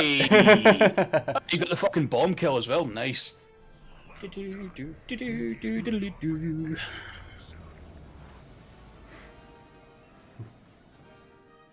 Good fucking work.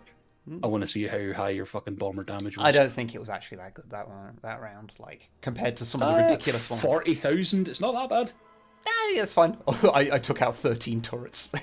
Yeah, and I was at the bottom of the list. Dang, that's Hey, you did all right. Yeah, I was behind someone for capital ship damage. That's not like me. That's not like me. I have one thing that I do in this game. Fair. Never, very rarely at the top of the leaderboard, but I am nearly always Yeah. the highest scoring in that regard. Boo, Rebel Scum. I'd rather be Rebel Scum than the Empire. According to Wikipedia, the Architects can carry 3 TIE fighters. That makes about enough sense, honestly. Yeah.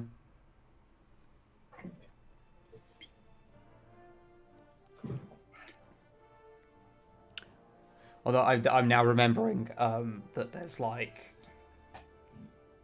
oh no, like there's a like it's not from Star Wars, but like, you know, with these things of like various sources like having contradictory information. Oh yeah. Because obviously, like, as far as we're led to believe, the thing in the Mandalorian is just an Architect. But it's obviously a different one. It's like a different thing because it's got the you know, able to launch TIE fighters out of its little nodule at the front, which is cool. Unless that's just new lore that they can do that. Yeah, although I think that thing is actually filled in on the ones we've seen previously. So, and variants. Well, then, or has the hangar doors closed? Aha. Possibly, although they quite often just don't even have hangar doors. They just have like. I know. But regardless, it doesn't matter. But I'm reminded of the whole thing with the Akira class in Star Trek, where some versions of it, I think some declare it as it's a carrier for like peregrine fighters. Some declare it as like a gunboat where it's got like 24 like fucking torpedo tubes or something stupid like that. And then some are just like it's a more just a standard kind of like ship. Yeah. It gets weird with that. Yeah. Although I also remember that there's a specific YouTube channel that I literally can't watch because any time an Akira class is brought up, they go off on a 2-minute rant about it. Oh God, no! And I'm like, it's a minor lore inconsistency. It's not a big deal, mate. And as Beetlewin said, it could just be as simple as Gideon had a special Architect. Yeah. So, okay. Like variants happen. You look at how ships are in real life. Like they're like you look many at how of them. Star Destroyers are in the movies. Yeah. There's the Imperial 1 and Imperial 2, and then there's a fucking one that's mixed.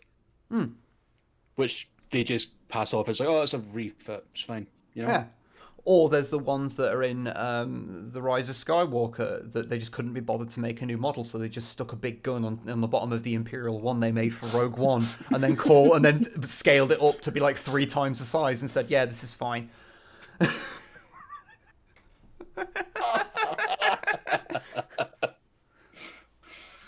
I mean, you're not wrong, but dang.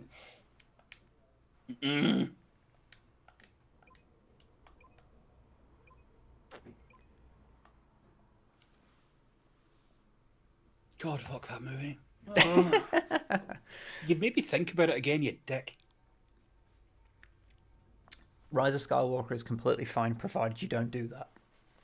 There's got some fun little things. I mean, riding alien horses on the back of a Star Destroyer is so ridiculous that I can't help but like go, you know what? You saw an opportunity, you went for it. Fair play. Yeah.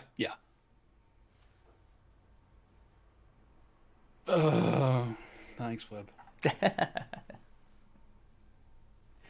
You see, like, I still look at it this way, like, you know what? Even if I didn't personally like a movie, whatever, like.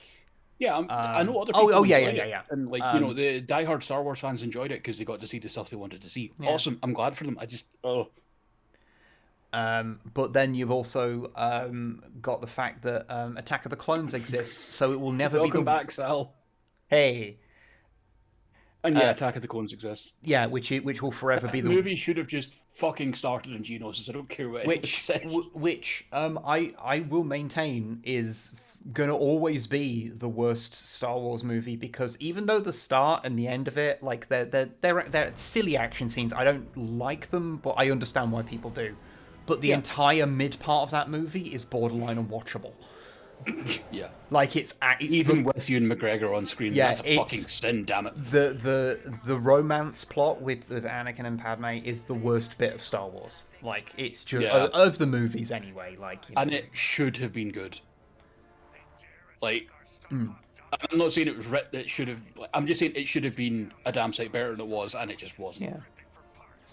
It could have been a lot better, but you know it. Yeah. Hmm. That doesn't make me feel any better. Yeah.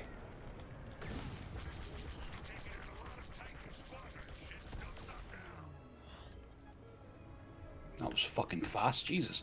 Hmm. Come here, you Corley. There we go. Me and Goth both gunning for him for each side there. Good. That fucker wasn't getting anywhere.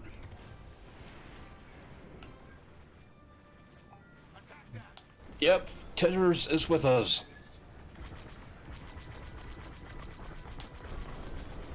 Goth is strong in the Force. Especially in a fucking A-Wing, Jesus Christ.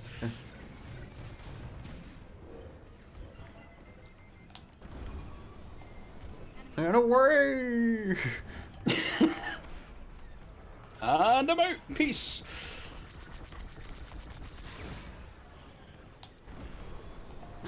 Take out an AI one just because I happen to be going past. Yeah, I do it all the time. Oh, and just to say, you know, like from, you know, because like, if you know, if you grew up like with the prequels kind of being your first Star Wars thing, and you love Attack of the Clones, that's totally fine. I'm, oh yeah, you know, like I don't care, like. And I'm not like saying that like we should all blame the fucking actors. Hayden Christensen got shafted, and I feel bad for him. No, it's true. The entire reason the prequels the way they are is because George Lucas. But the thing is, he was doing it like all himself. Like George Lucas is a person who I respect just as much as I am frustrated by. Yeah, that was the thing with like Clone Wars as well. The CG show. Dave Filoni and the creative folks at it came to George and were like, okay, we know you want this scene, but we don't have the money to do animation like this, I'm sorry. And George went, okay, I'll pay for it.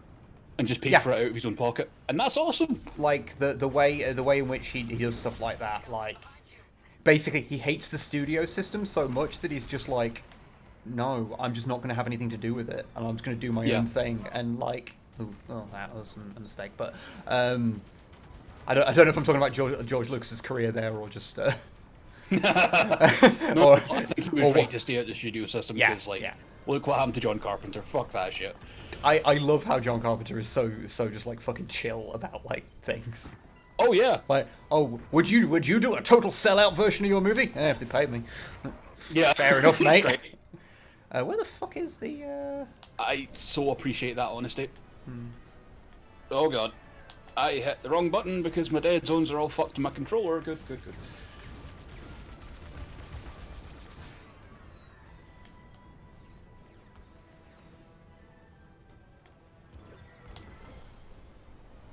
Oh, we know the game still set as Total Annihilation. We're only going to be playing like a couple of rounds of this before we stop for the night, so fuck it.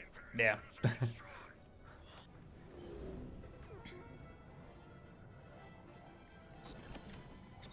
Resupplying. Putting bombs in my bomb hole. Oh no. That sounded worse than I intended. I mean, that was the one I had to post on Twitter the other day because it was so fucking cursed. I am a hungry baby, feed me bombs. Yep, that was it. No, feed me full of bombs. You said it even worse.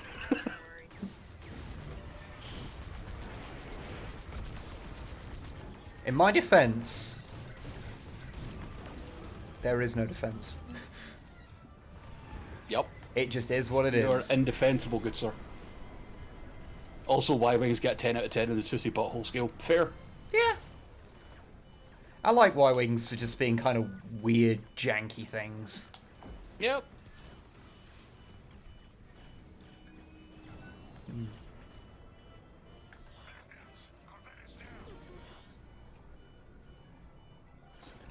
Oh, come here, you little fucker.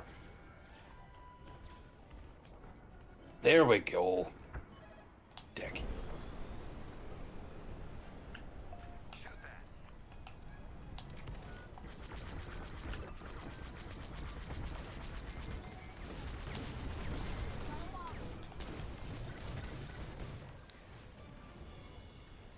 Light cruiser down. Big boomy bomb hole. Oh, good. Oh. Thanks, Ryan. Good.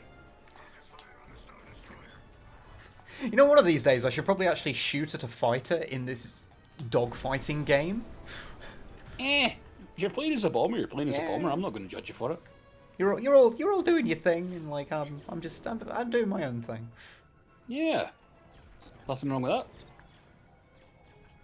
It is actually quite fun to play as the. I don't really do it very often, but playing as the support ships, just because you just go around just supplying everyone with like shields and yeah, and stuff, which is just kind of fun.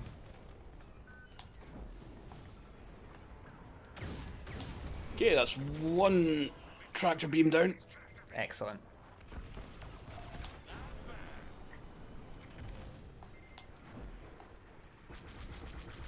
And the other. You're clear.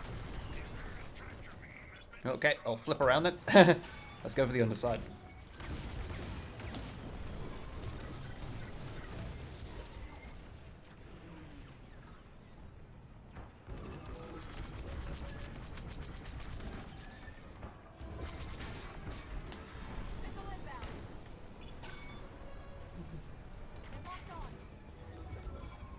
Sometimes you have to spin to get away. God damn it, Wib. There we go.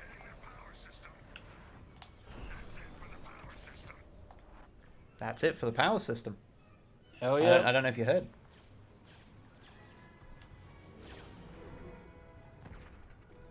I realise I'm just spending my entire time just in like speed mode. Just because I'm just... Yeah. It works out quite well for like bombers because you don't have to like have protracted Honestly, kind of fights with things. On the run up to the Star Destroyer, I'll charge my shields to full, and then before I get within weapons range, then go to boost, like full engine power. Yeah. But you're a Y when you ignore the entire fight and just drop fat payloads in the Star Destroyers. Not incorrect. Ooh. That was a bit of a wobbly.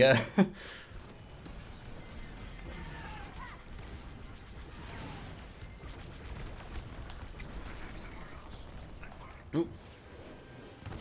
Well, I slammed into the wreckage of that turret, so you know that worked out okay. Good. It's fine. You left a beautiful fucking carbon scoding mark on the hull. That's all I can really ask for, isn't it? Yeah. Hey, Wib. Why is this game so fun? Well, I mean, the way we play it is, you know, all AI, and so like the stress of it being, well, you know, we're opposing AI, so the stress of like the competitive aspect of it is gone. And each game's kind of a methodical thing where you're going through, you're effectively doing the same thing each time, but it obviously has variance depending on shields and what you aim for, and there's different ways to take the Star Destroyer down. So it's, you know, it's got a lot of things going for it, as well as just being built on kind of a fun game that's built, you know, on a franchise that we love. So yeah, fair. To give a very literal answer to what I assume was a rhetorical question. I was trying to make conversation, it's fine, you did good. Also, as Sal said, because it's Star Wars. I mean, that too. But it's also just a good, legit good game. No one saw that. It was fine. What happened? I may have boosted in a very silly manner. Oh, I just saw you die. That's unfortunate. Yeah. That was unrelated to the boosting. That was merely being shot by TIE fighters. Yeah, I just got fucking shafted by a lot of TIE fighters as well. Bye! The Y-Wing pilots and New Hope, some of my favourite characters because they're just straight-faced, no-nonsense dudes that do their job. Yeah, I get that. Yep, and there's also one that was a lady from Alderaan who becomes friends with Princess Leia. Ah. It's in the Marvel Princess Leia comics, which are better than they have any right to be. I've honestly heard the Marvel comics, or Star Wars comics, are just in general pretty good. Yeah. I mean, Snipe has my login if ever you want to read some. Thank you. It's okay.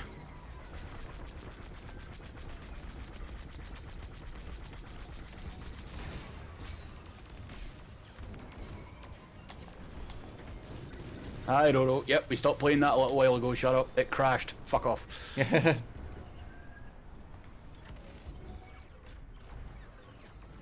Gosh, did you just fucking bump into me? God damn it.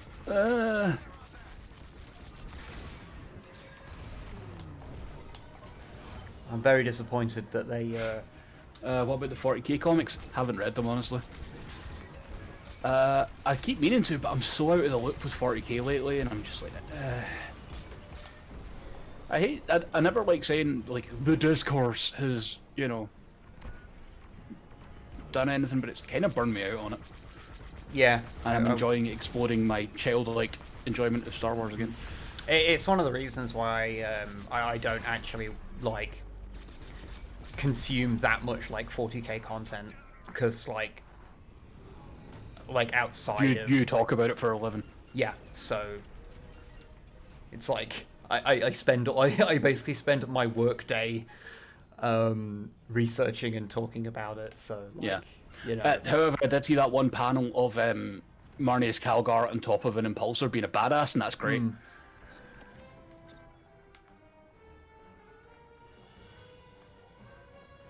Oh yeah. The problem with like the 40k comics is like, you know, Imperium aren't heroes. It gets into some weird territory with that. Oh yeah, there are some issues with like unless you want to change it and like Gilman starts putting through radical reforms in the Imperium, but I have my doubts about that. Yeah, I've often said that I would kind of like it if they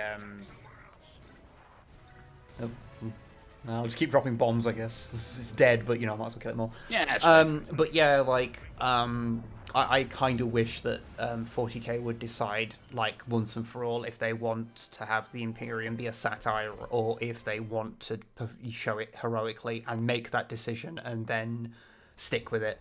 Because this sort of, like, half and half they often do does lead to the whole thing where you go, you're kind of just making it so we've got, like, a fascist regime and you're calling them heroes, which is not great. It's a bit like, you know, it's one of those things where, like, I don't think anyone thinks about it like this, but it's just when you take the franchise in its totality. It's a bit like in the old EU for Star Wars. I'm not going to, like, completely derail you, and I'm trying not to, so keep your mind on the thought you had. Yeah. But I just read there that the Marnie's Calgar comic is good. It has a great moment where Calgar has to ask for help pushing a button because his massive power gloves are too big. Good. Okay, it's fucking sold. They can do whatever they want.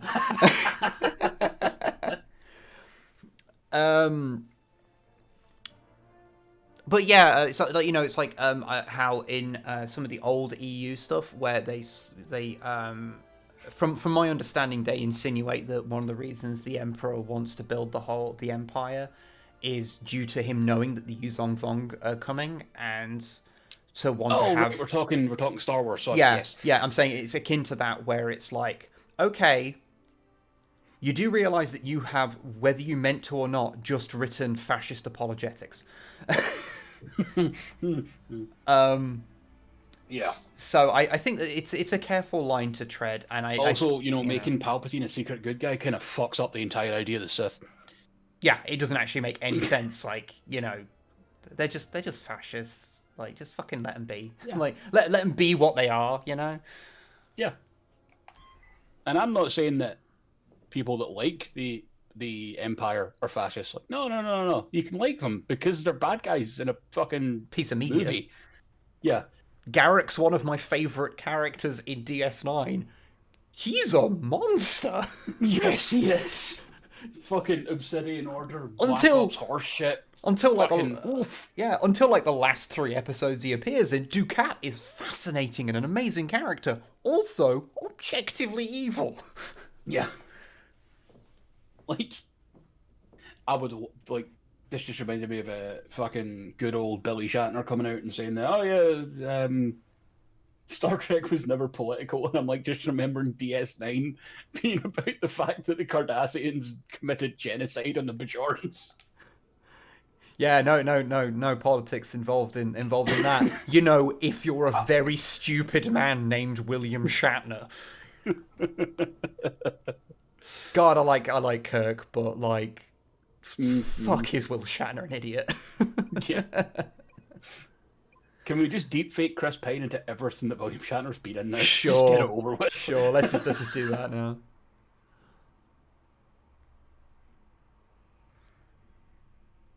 Yeah, Roro, I agree with that. I really wish that I really kind of wish that they'd kept the Tau being kind of good guys.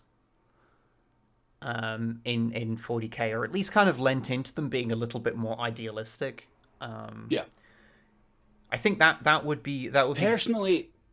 I'm not against what they've done with the Tau in terms of like there's some weird shit going on with the Ethereals. I think it adds a bit more depth than them just being generic good guys.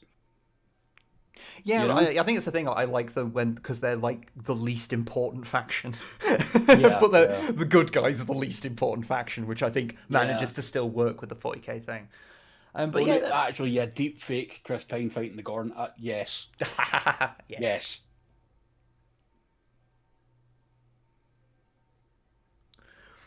Spent half an hour in City Skylines setting up monorail transport between my tourist harbour and the city centre to help with the 200 people waiting on a bus that can take 30. Ouch.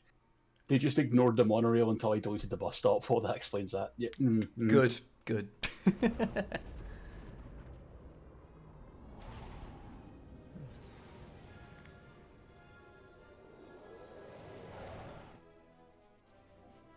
Although we still have one group of Tau good guys, as far as I know.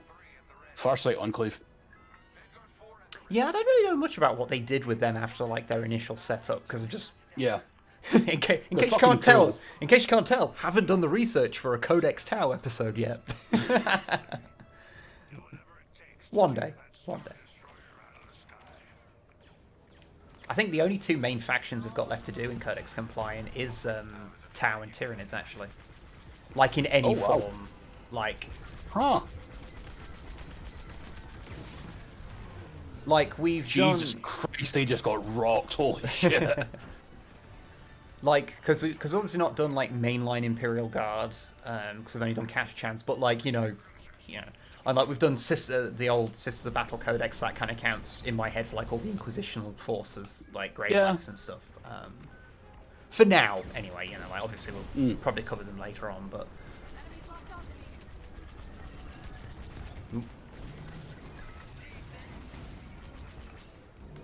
I don't know, Model. That's what I'm saying. Like, I always thought the Farsight Enclave was Commander Farsight actually saw through the bullshit of the Ethereals and left. It's more he wanted to fight. The weird magic sword. Yeah, he wanted to fight, and then and they said no, so he just kept fighting. Okay. As far as I'm aware. This is the thing, though. Like, 40k is so weird that sometimes, like, this is why I never take lore seriously. Like, maybe that's just my headcanon that I've had for years. I don't know anymore. Yeah. Well, you could just behave like a lot of like 40k fans do and pretend that your headcanon is real. No.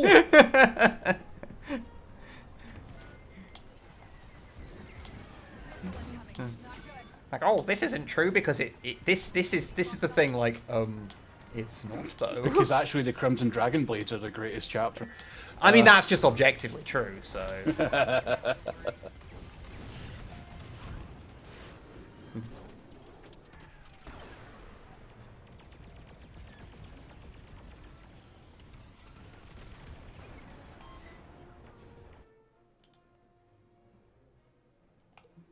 This motherfucker.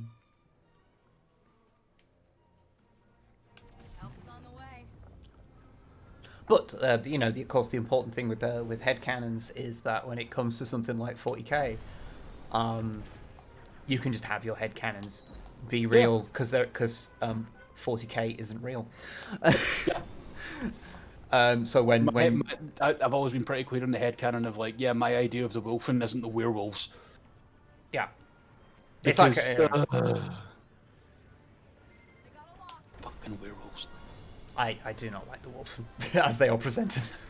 I'm not even bothered by the space wolves having like that sort of genetic weirdness that causes them to have elongated canines, as long as they're not ridiculous like some art shows. However, the going full werewolf, nah. I'm even at that. I kind of prefer the wolfen models from old 13th Company stuff. Yeah, they were. I like. They were better. less ridiculous.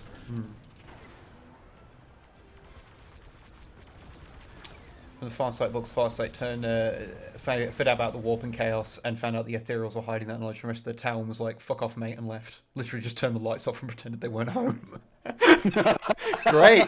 Great, yeah, fucking, that's one way to deal with it.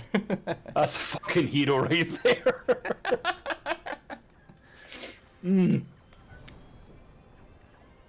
You see, it's one of the things I like. It's very rare that I actually have like an army that's like a canon army. Like, I'll do my own things. Oh, I know, Mr. Argent Wardens. Yeah, because it allows me to like make my own little corners of it where I can interpret things how I want. Like, even my Grot Rebellion is my own version of a Grot Rebellion, and I have my own headcanons to support how it works. Like, you know, I basically say that the idea of the Red Gobbo is just like, you know, mechs or whatever, where it's just part of the genetic memory that like greenskins have.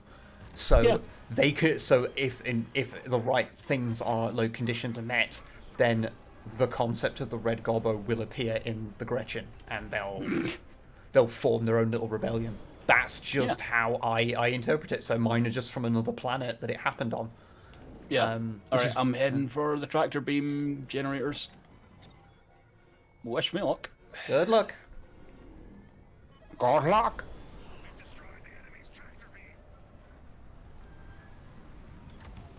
I'm actually currently working on a video talking about like how I write lore and like the lore of my Argent Wardens and like how I came up with it. Oh yeah, I'm very interested in that. Okay, both turrets are out, by the way. Excellent. That was a way smoother run that time.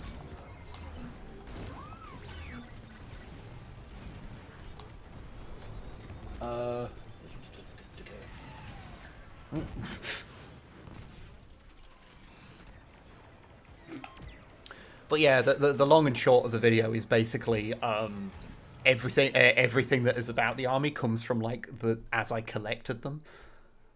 Yeah, which I think is a really nice organic way to do it. So it's like, oh, I happen to end up with a bunch of chaplains like early on. Okay, so this chapter has a thing about chaplains, and you know, I want, you know, they only became Blood Angels because I wanted to run a Rogue Trader Dreadnought I had that could only be realistically run as a Furioso. So, you know, little things like that.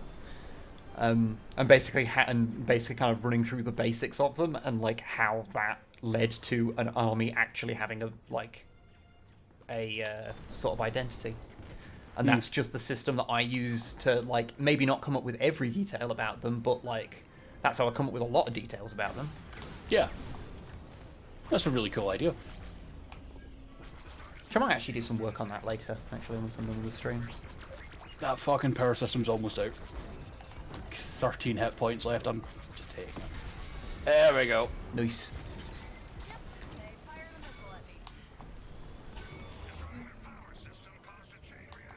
Look for weak points in the hull, there's a shitload of them.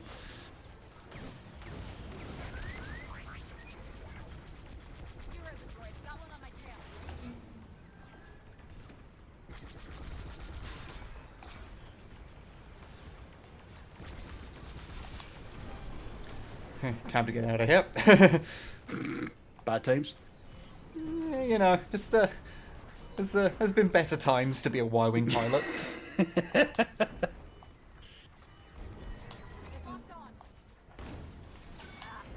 I did try to stop that rocket. It's okay. I had a countermeasure ready, so. Okay. Yeah. But yeah, so if people have ever like wondered about the lore of my Argent Wardens, like it will all be in one place because I'll talk through how I came up with it. Like, is a thing. So it's sort of like it is both the video about how to come up with lore and low-key a lore video for my chapter as well. So efficiency. So am I going to put the call to Rem laser, or are you?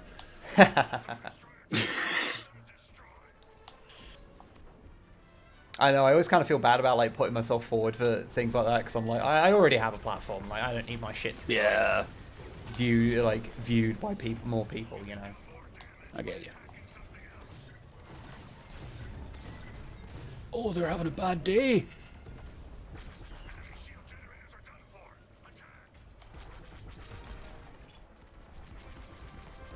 Well done, one classy cookie. 3 bombers. Fucking hell.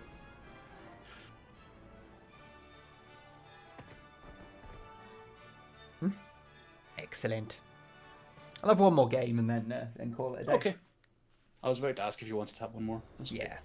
That's the thing. This game is just very, like, playable. Like, you just sit there and just idly do. I don't think I did too well on that one.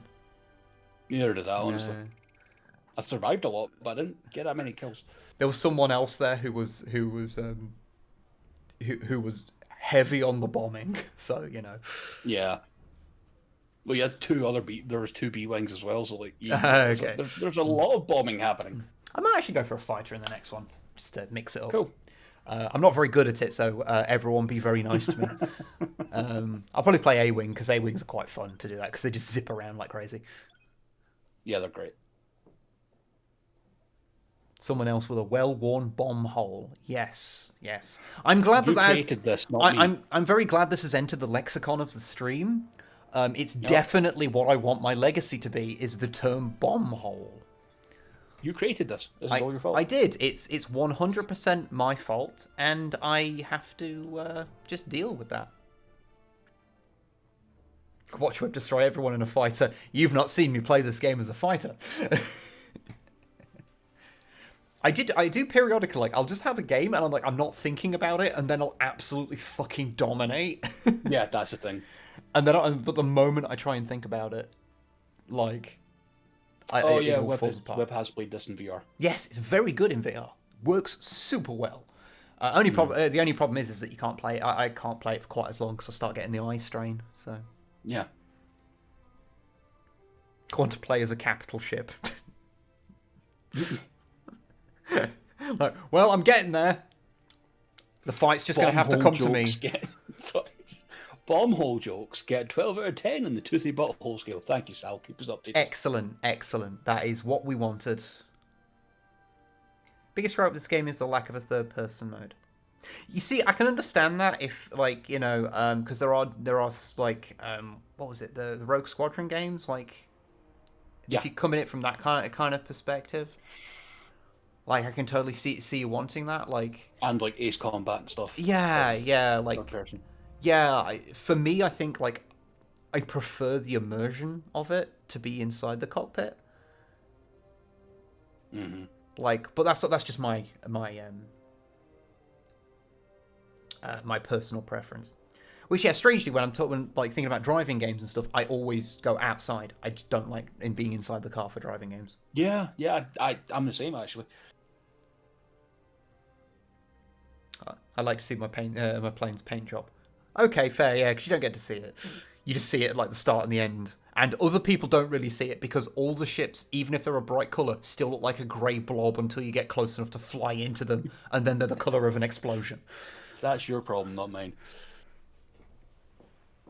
Well, yes.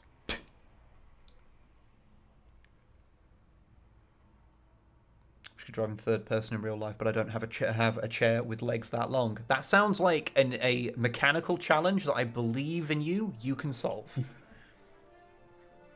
Yeah, Goss, of course you get up to spitting distance. You've got the short range cannons. The rapid fire cannons in the A-Wing have a 600-meter range rather than the standard 1,000. I remember trying them out and getting very like confused by it. I'm like, I don't like getting this close.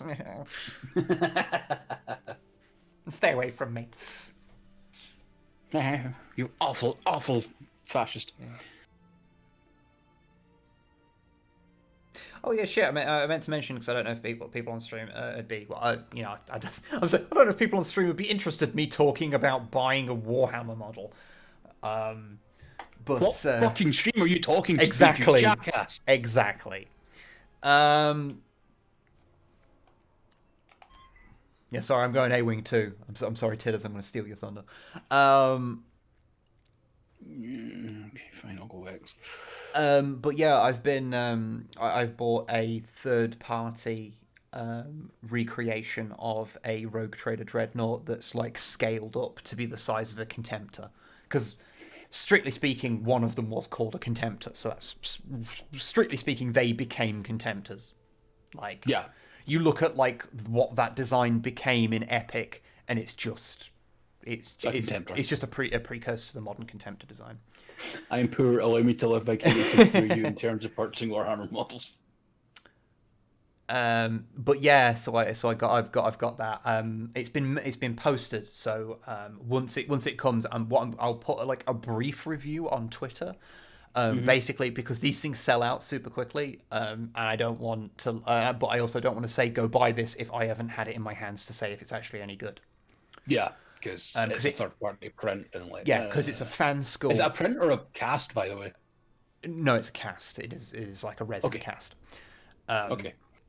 And so I don't want to get it in my hands and like it turn out to be kind of shitty and then like have recommended it. Yeah.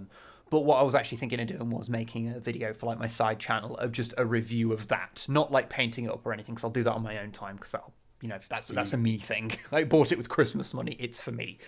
But as like a review of it, I thought that might be interesting because it's for people to. I just wonder how much more crisp some of the lines on it are now. It's an interesting one because I want to compare it to the original ones, like rather than like a modern GW sculpt, because it's not going to be that good because it's made by like. Oh yeah. Yeah, it's made by like a bloke. Yeah, a bloke who probably works out of a shed. Yeah, but I want to compare it to the original Dreadnought models because they're rough as shit, and I've got like two of them. And for the record, this one will be painted up because I could paint it up for my Argent Wardens, but then I would have two small Dreadnoughts and then one big Dreadnought of the same design, which would be weird.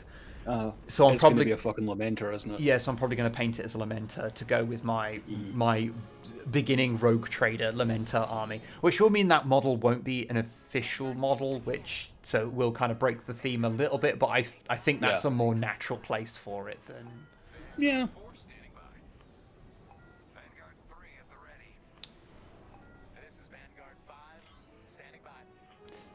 Or you could take one of the old garish Rogue Trader color schemes for one of the chapters and do it in that. Oh, should I do it in like one of the ones from Challenge? No. That's blasphemy and you know it. I'm spinning all over the place.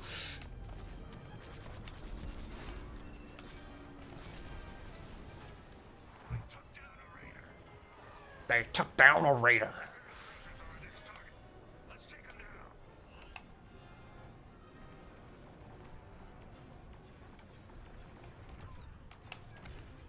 Let's take some pot shots at this thing, because I have to get some capital ship damage,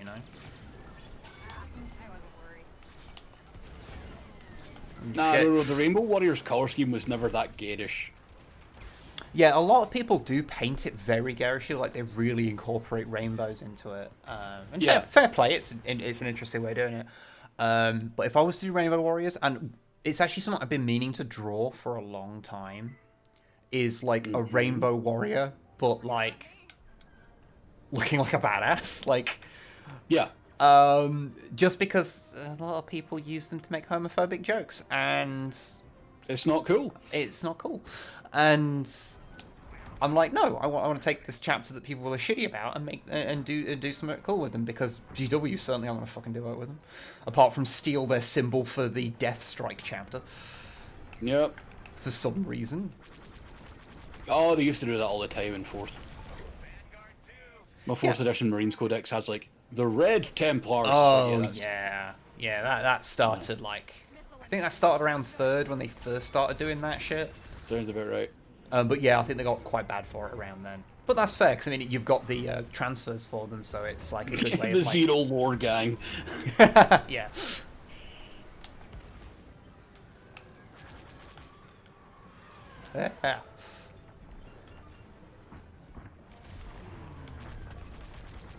How you doing in your E-Wing? Everything is fine. Now, is that an RZ-1A or an RZ-2A? I don't care. Correct answer.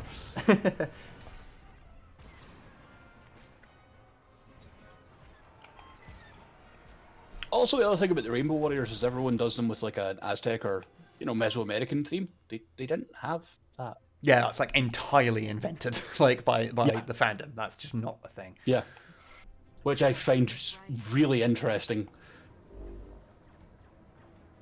It's a great look, but it's completely fabricated.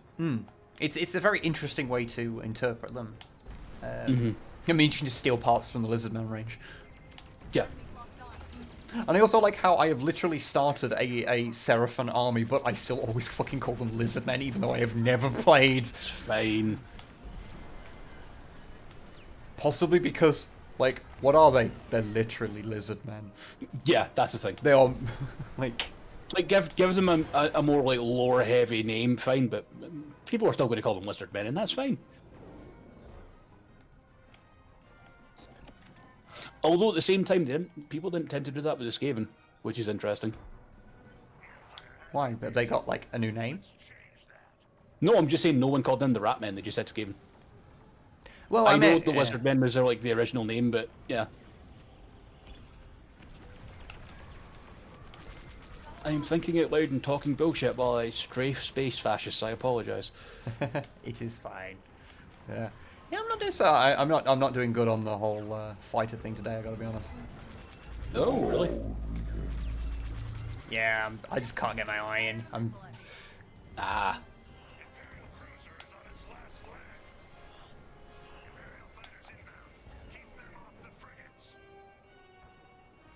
frigate. fucking Christ! What the hell hit me? Just lost the entirety of my shields and 20% of my hull in like a second. I've made 2 kills, I guess. So it's not like I've done nothing. But yeah, no, it's not. Yeah, it's fine. Let's make it happen. Gem blessage. I see him. I am going to fire bullets at him. Please do.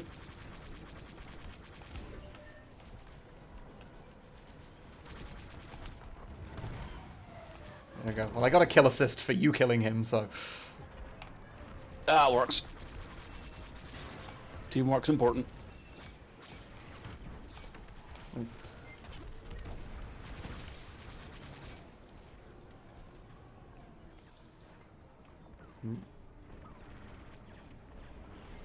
I think they're called Ratmen in older D&D.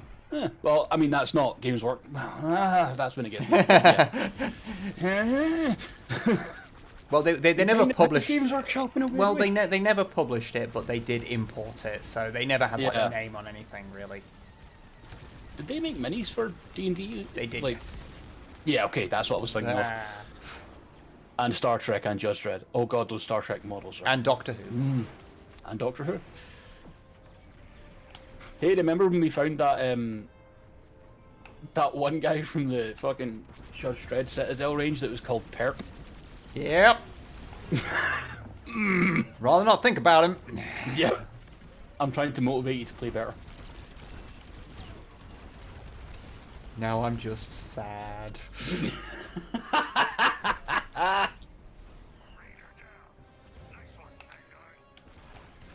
Oh. Hey, Talix. Hey. Very quickly looking at the chat to see that. I apologise. Killed someone. I killed someone. Good. Good work. This is a notable thing now. Luca, what are you doing? It's kind of stopped in here. Yeah, they do that. Yeah. The AI's not the smartest, but they do use fucking aimbots.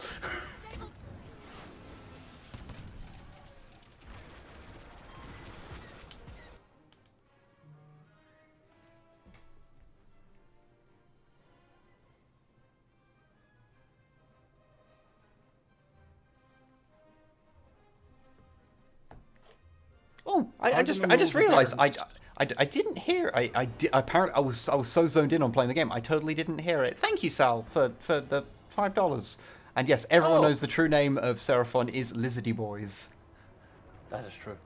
Yes, thank you. Sorry, yeah, I completely missed. I think I was just too many explosions and things that happened around me. I was like filtering out sounds. So, did you guys know that the owner of Rebellion, and therefore owner of Judge Dredd, has a YouTube channel where he rides around on a horse pretending to be a knight? Good. Good. He's someone that screams Dave's Vault unironically, isn't he? I mean, just have you played any games made by Rebellion? It wouldn't be the worst thing he's done.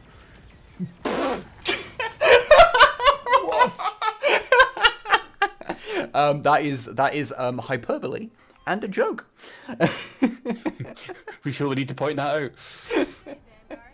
I would rather a person make terrible video games and than have bad opinions. I haven't actually checked in on what Rebellion do these days. They had a period where they just kind of made a lot of like kind of quite low tier games. So yeah.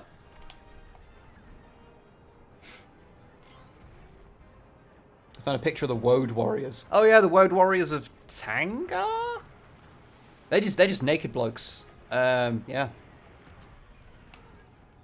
And they're all a reference. It's pretty chill. Good. Yeah, it's all reference to a band as well. What, the Woad Warriors? Yeah, like they explicitly like reference a. Oh yeah, shit. Fucking. That was my mistake. I just got right up in there. You're in an A-wing, Wib. Yeah, I just had a moment there of just going on autopilot.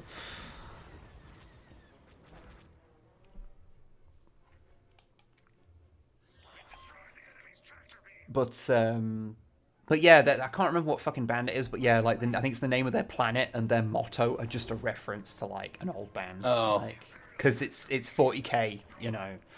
Because I thought Woad Warriors would be a Celtic thing because, you know, blue paint and nakedness. I mean, they are that too, you know. But it is just funny that they are just naked, just dicks out for the Emperor. Yep. Not Gwar. Maybe Gwar, who knows? It's not. They're like I think they're like a sort of vaguely electronic-y band, I think. Okay. I might be wrong. I forgot we're a while away. We're quite a while away now from the Warhammer Records years of lots of metal that's of varying quality. By which I mean not great. I mean, yeah. Maybe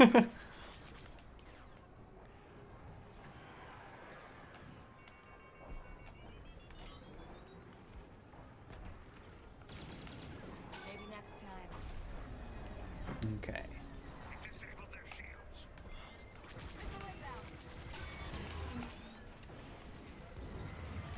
Tangar Woad Warrior or something got the full name. There we go. Yeah. Varying quality equals invariably shit. I wouldn't say that. But, like, they were clearly picking up local bands that they could get into a contract easily, I'll put it that way.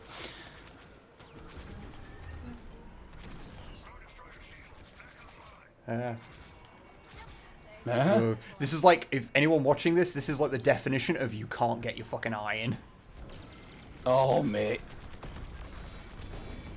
There we go, I finally killed that fucker. I was chasing him for about 2 solid minutes. Oh, see when it comes to the Star Destroyer, I stop going after fighters. It's a nightmare. They have too many guns protecting them. Yeah. Were Bolt Thrower ever on the GW label? No. No. They never were. They just were licensed to use their artwork. If you wish to learn more, there is a video on that shit. There is this YouTube channel you may have heard of called Snipe and Wib, and they do a series called Codex Compliant.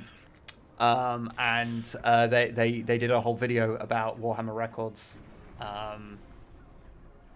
They're a pretty decent channel, honestly. They're all right. They could be better. Wibben talks too much, but still. Yeah, I mean they're no Tactica Imperialis or I mean, Tactica is a very good egg, so Yes. Fuck, it's a fallback. Yeah. Oh no, bye.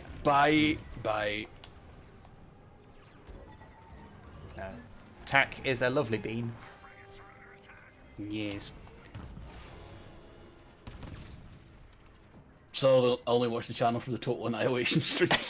That's fair, and I'm sorry that you've now had the complete amount of those streams you will have, which is one.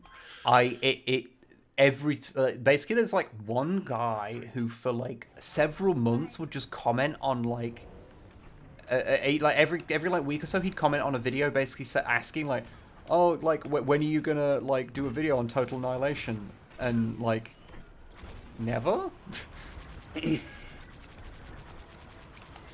I'm sure they must have just heard you talk about it once, and they're a fan of the series, you know. I don't know. I don't know if I've really talked about it much in like videos or anything. I think you mentioned it in streams before. That's the only thing I can think of. They stopped doing that after a while. Wonder why. Or alternately, I like soft banned them, you know, shadow banned them. I don't remember. Awkward. Oh well. Thank you for killing that thing that I can't kill. Was Tactica Imperialis one of the weirdly many 40k war channels with a peculiar speaking voice? I wouldn't say it's peculiar. They have a pronounced accent, but that's it. They're like from Britain, if that's what you mean. Fair. Like, I mean, I can only profusely apologise on behalf of Britain for Britain, but, you know, Yeah, apologise to me. It's fine, you won't be part of Great Britain much longer, so... We'll see.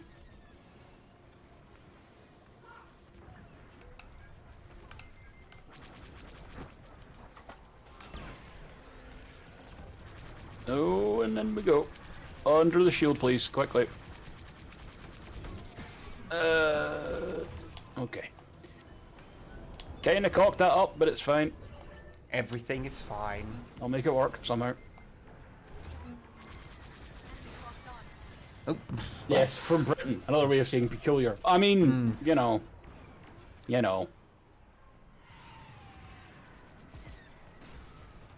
As a loosely united nation, we're fucking weird. Very loosely united at this fucking point. Yep. Your luck's about to change. Yeah, Titan, I've heard that before, and I have my doubts about that. That the now normal English accent is very different from what it used to be, and actually everyone used to sound American. Mainly because America's had enough time to develop its own accents. And enough cultural diversity that it created accents. And the fact that there is no British accent. Yeah. There is British accents, and there's a lot of them. For example, how Longfang and I sound nothing alike despite sharing a landmass. Yeah. Sadly, sharing a landmass. Yeah. Don't know why, I just bounced off the Star Destroyer there. It just seemed like a good fucking idea, I guess. Sometimes you just need to be a bit rock and roll like that, you know? Yeah. Someone hit a fucking weak point. You're not hit, you just got lightly singed by the Star Destroyer's engines. It's fine. I destroyed the Star Destroyer. In an A-wing. Yeah.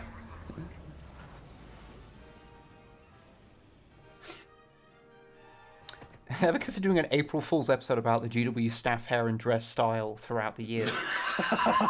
You see, I could do, but it hasn't changed since they opened the first Games Workshop store in like 1978, I think.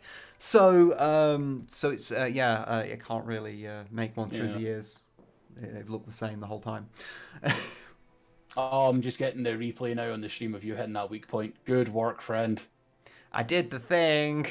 A-Wings are really good for doing that because they can just zip by and like just fucking basically just act like a fucking mosquito. Mm. But yeah, if you back out of the thingy, so shit, yes. Sorry, because we're doing I forgot I was in control. Yes. maybe an April Fool's episode on the Angry Marines. I can say No. I can say unequivocally for now.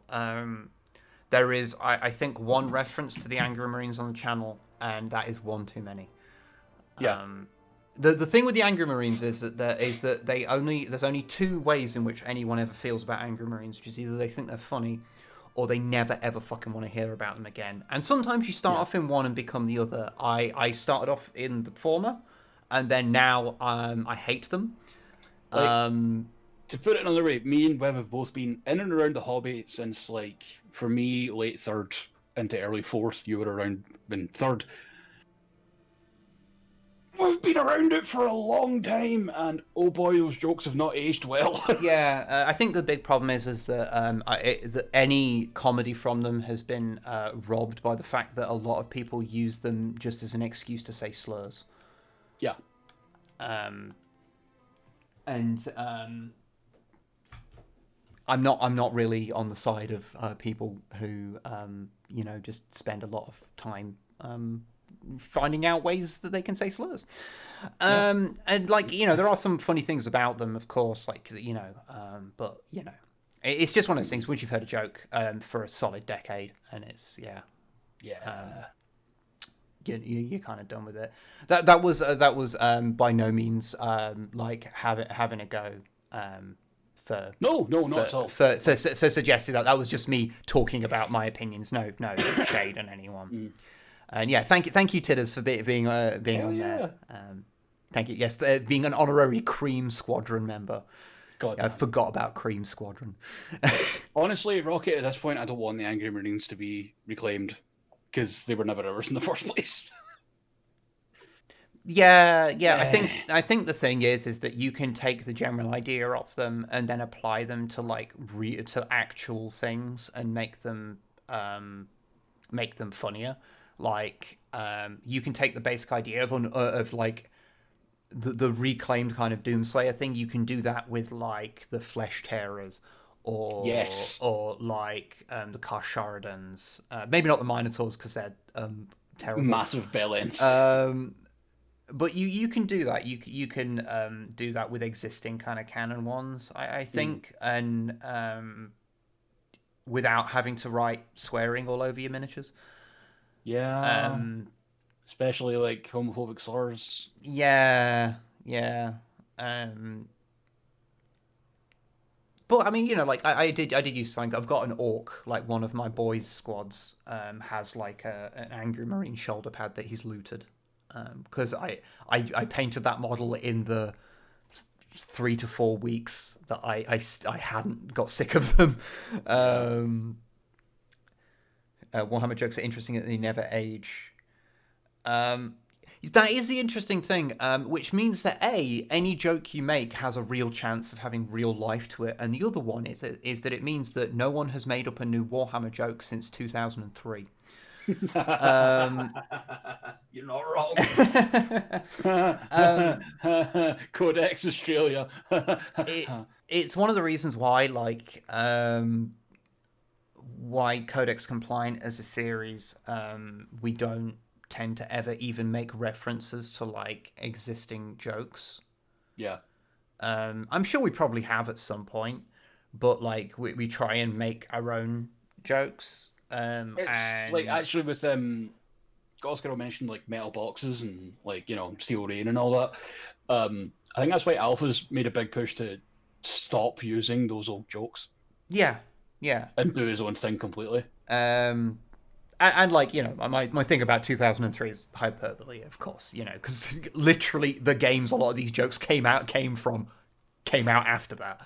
Okay, Rocket, that one's actually pretty good.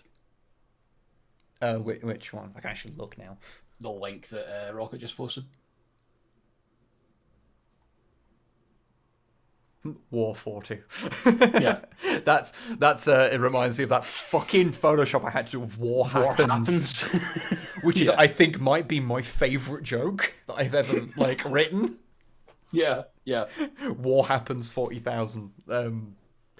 That was a joke that I don't care if anyone else thinks is funny. I think is very funny, and that's how jokes end up in the video. Yep.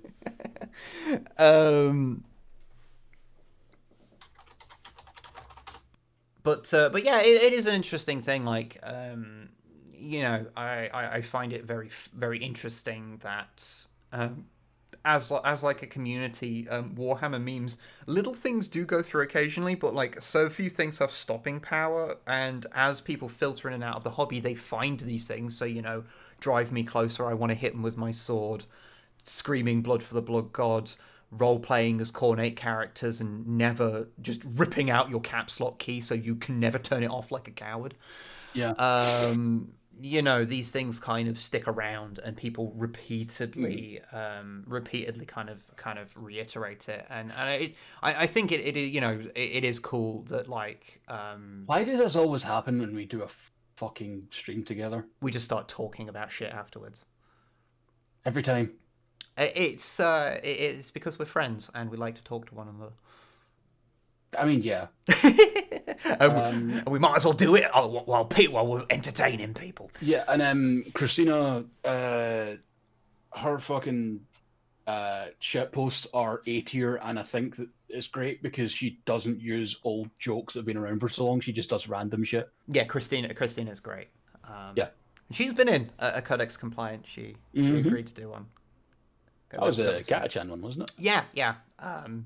Where we have decided, where we've made the decision that Captain Rock, because they, or actually I can't remember his rank, but because there wasn't a gender for them, like specified, we decided that they are female now. So, yeah.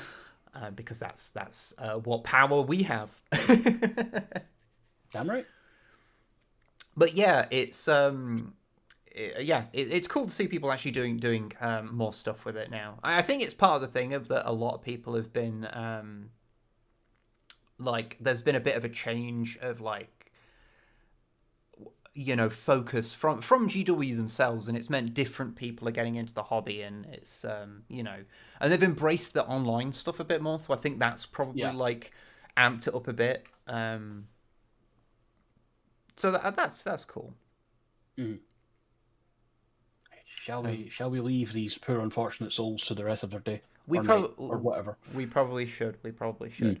But yeah, anyway, that was a completely pointless like little aside. But I hope you all enjoyed this stream. I enjoyed playing Total Annihilation Kingdoms again. I'm probably going to carry on playing it just on my own time, getting used to how it works again, because I just like the game. It's very nostalgic for me. I give you shit, but that's fair. But yeah. So, you and Snipe will, in theory, be back on Thursday. Hopefully, Snipe and myself will be streaming as normal next Saturday. When are you next streaming? Tomorrow. Tomorrow, okay. I'll be starting the Star Wars XCOM run tomorrow.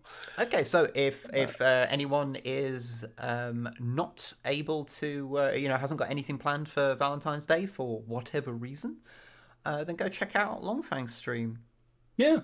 And also, because we don't normally do this, but, you know, if people, if anyone here and, you know, happens to, you know, not have heard of you before, would you want to give them what your... are you doing to me?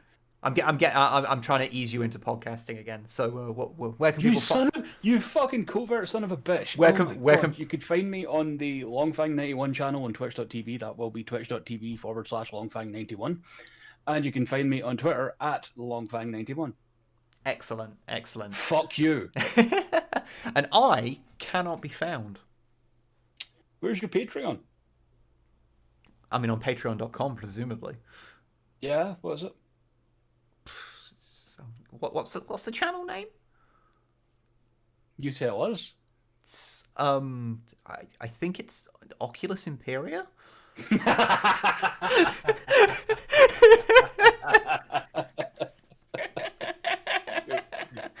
Good work.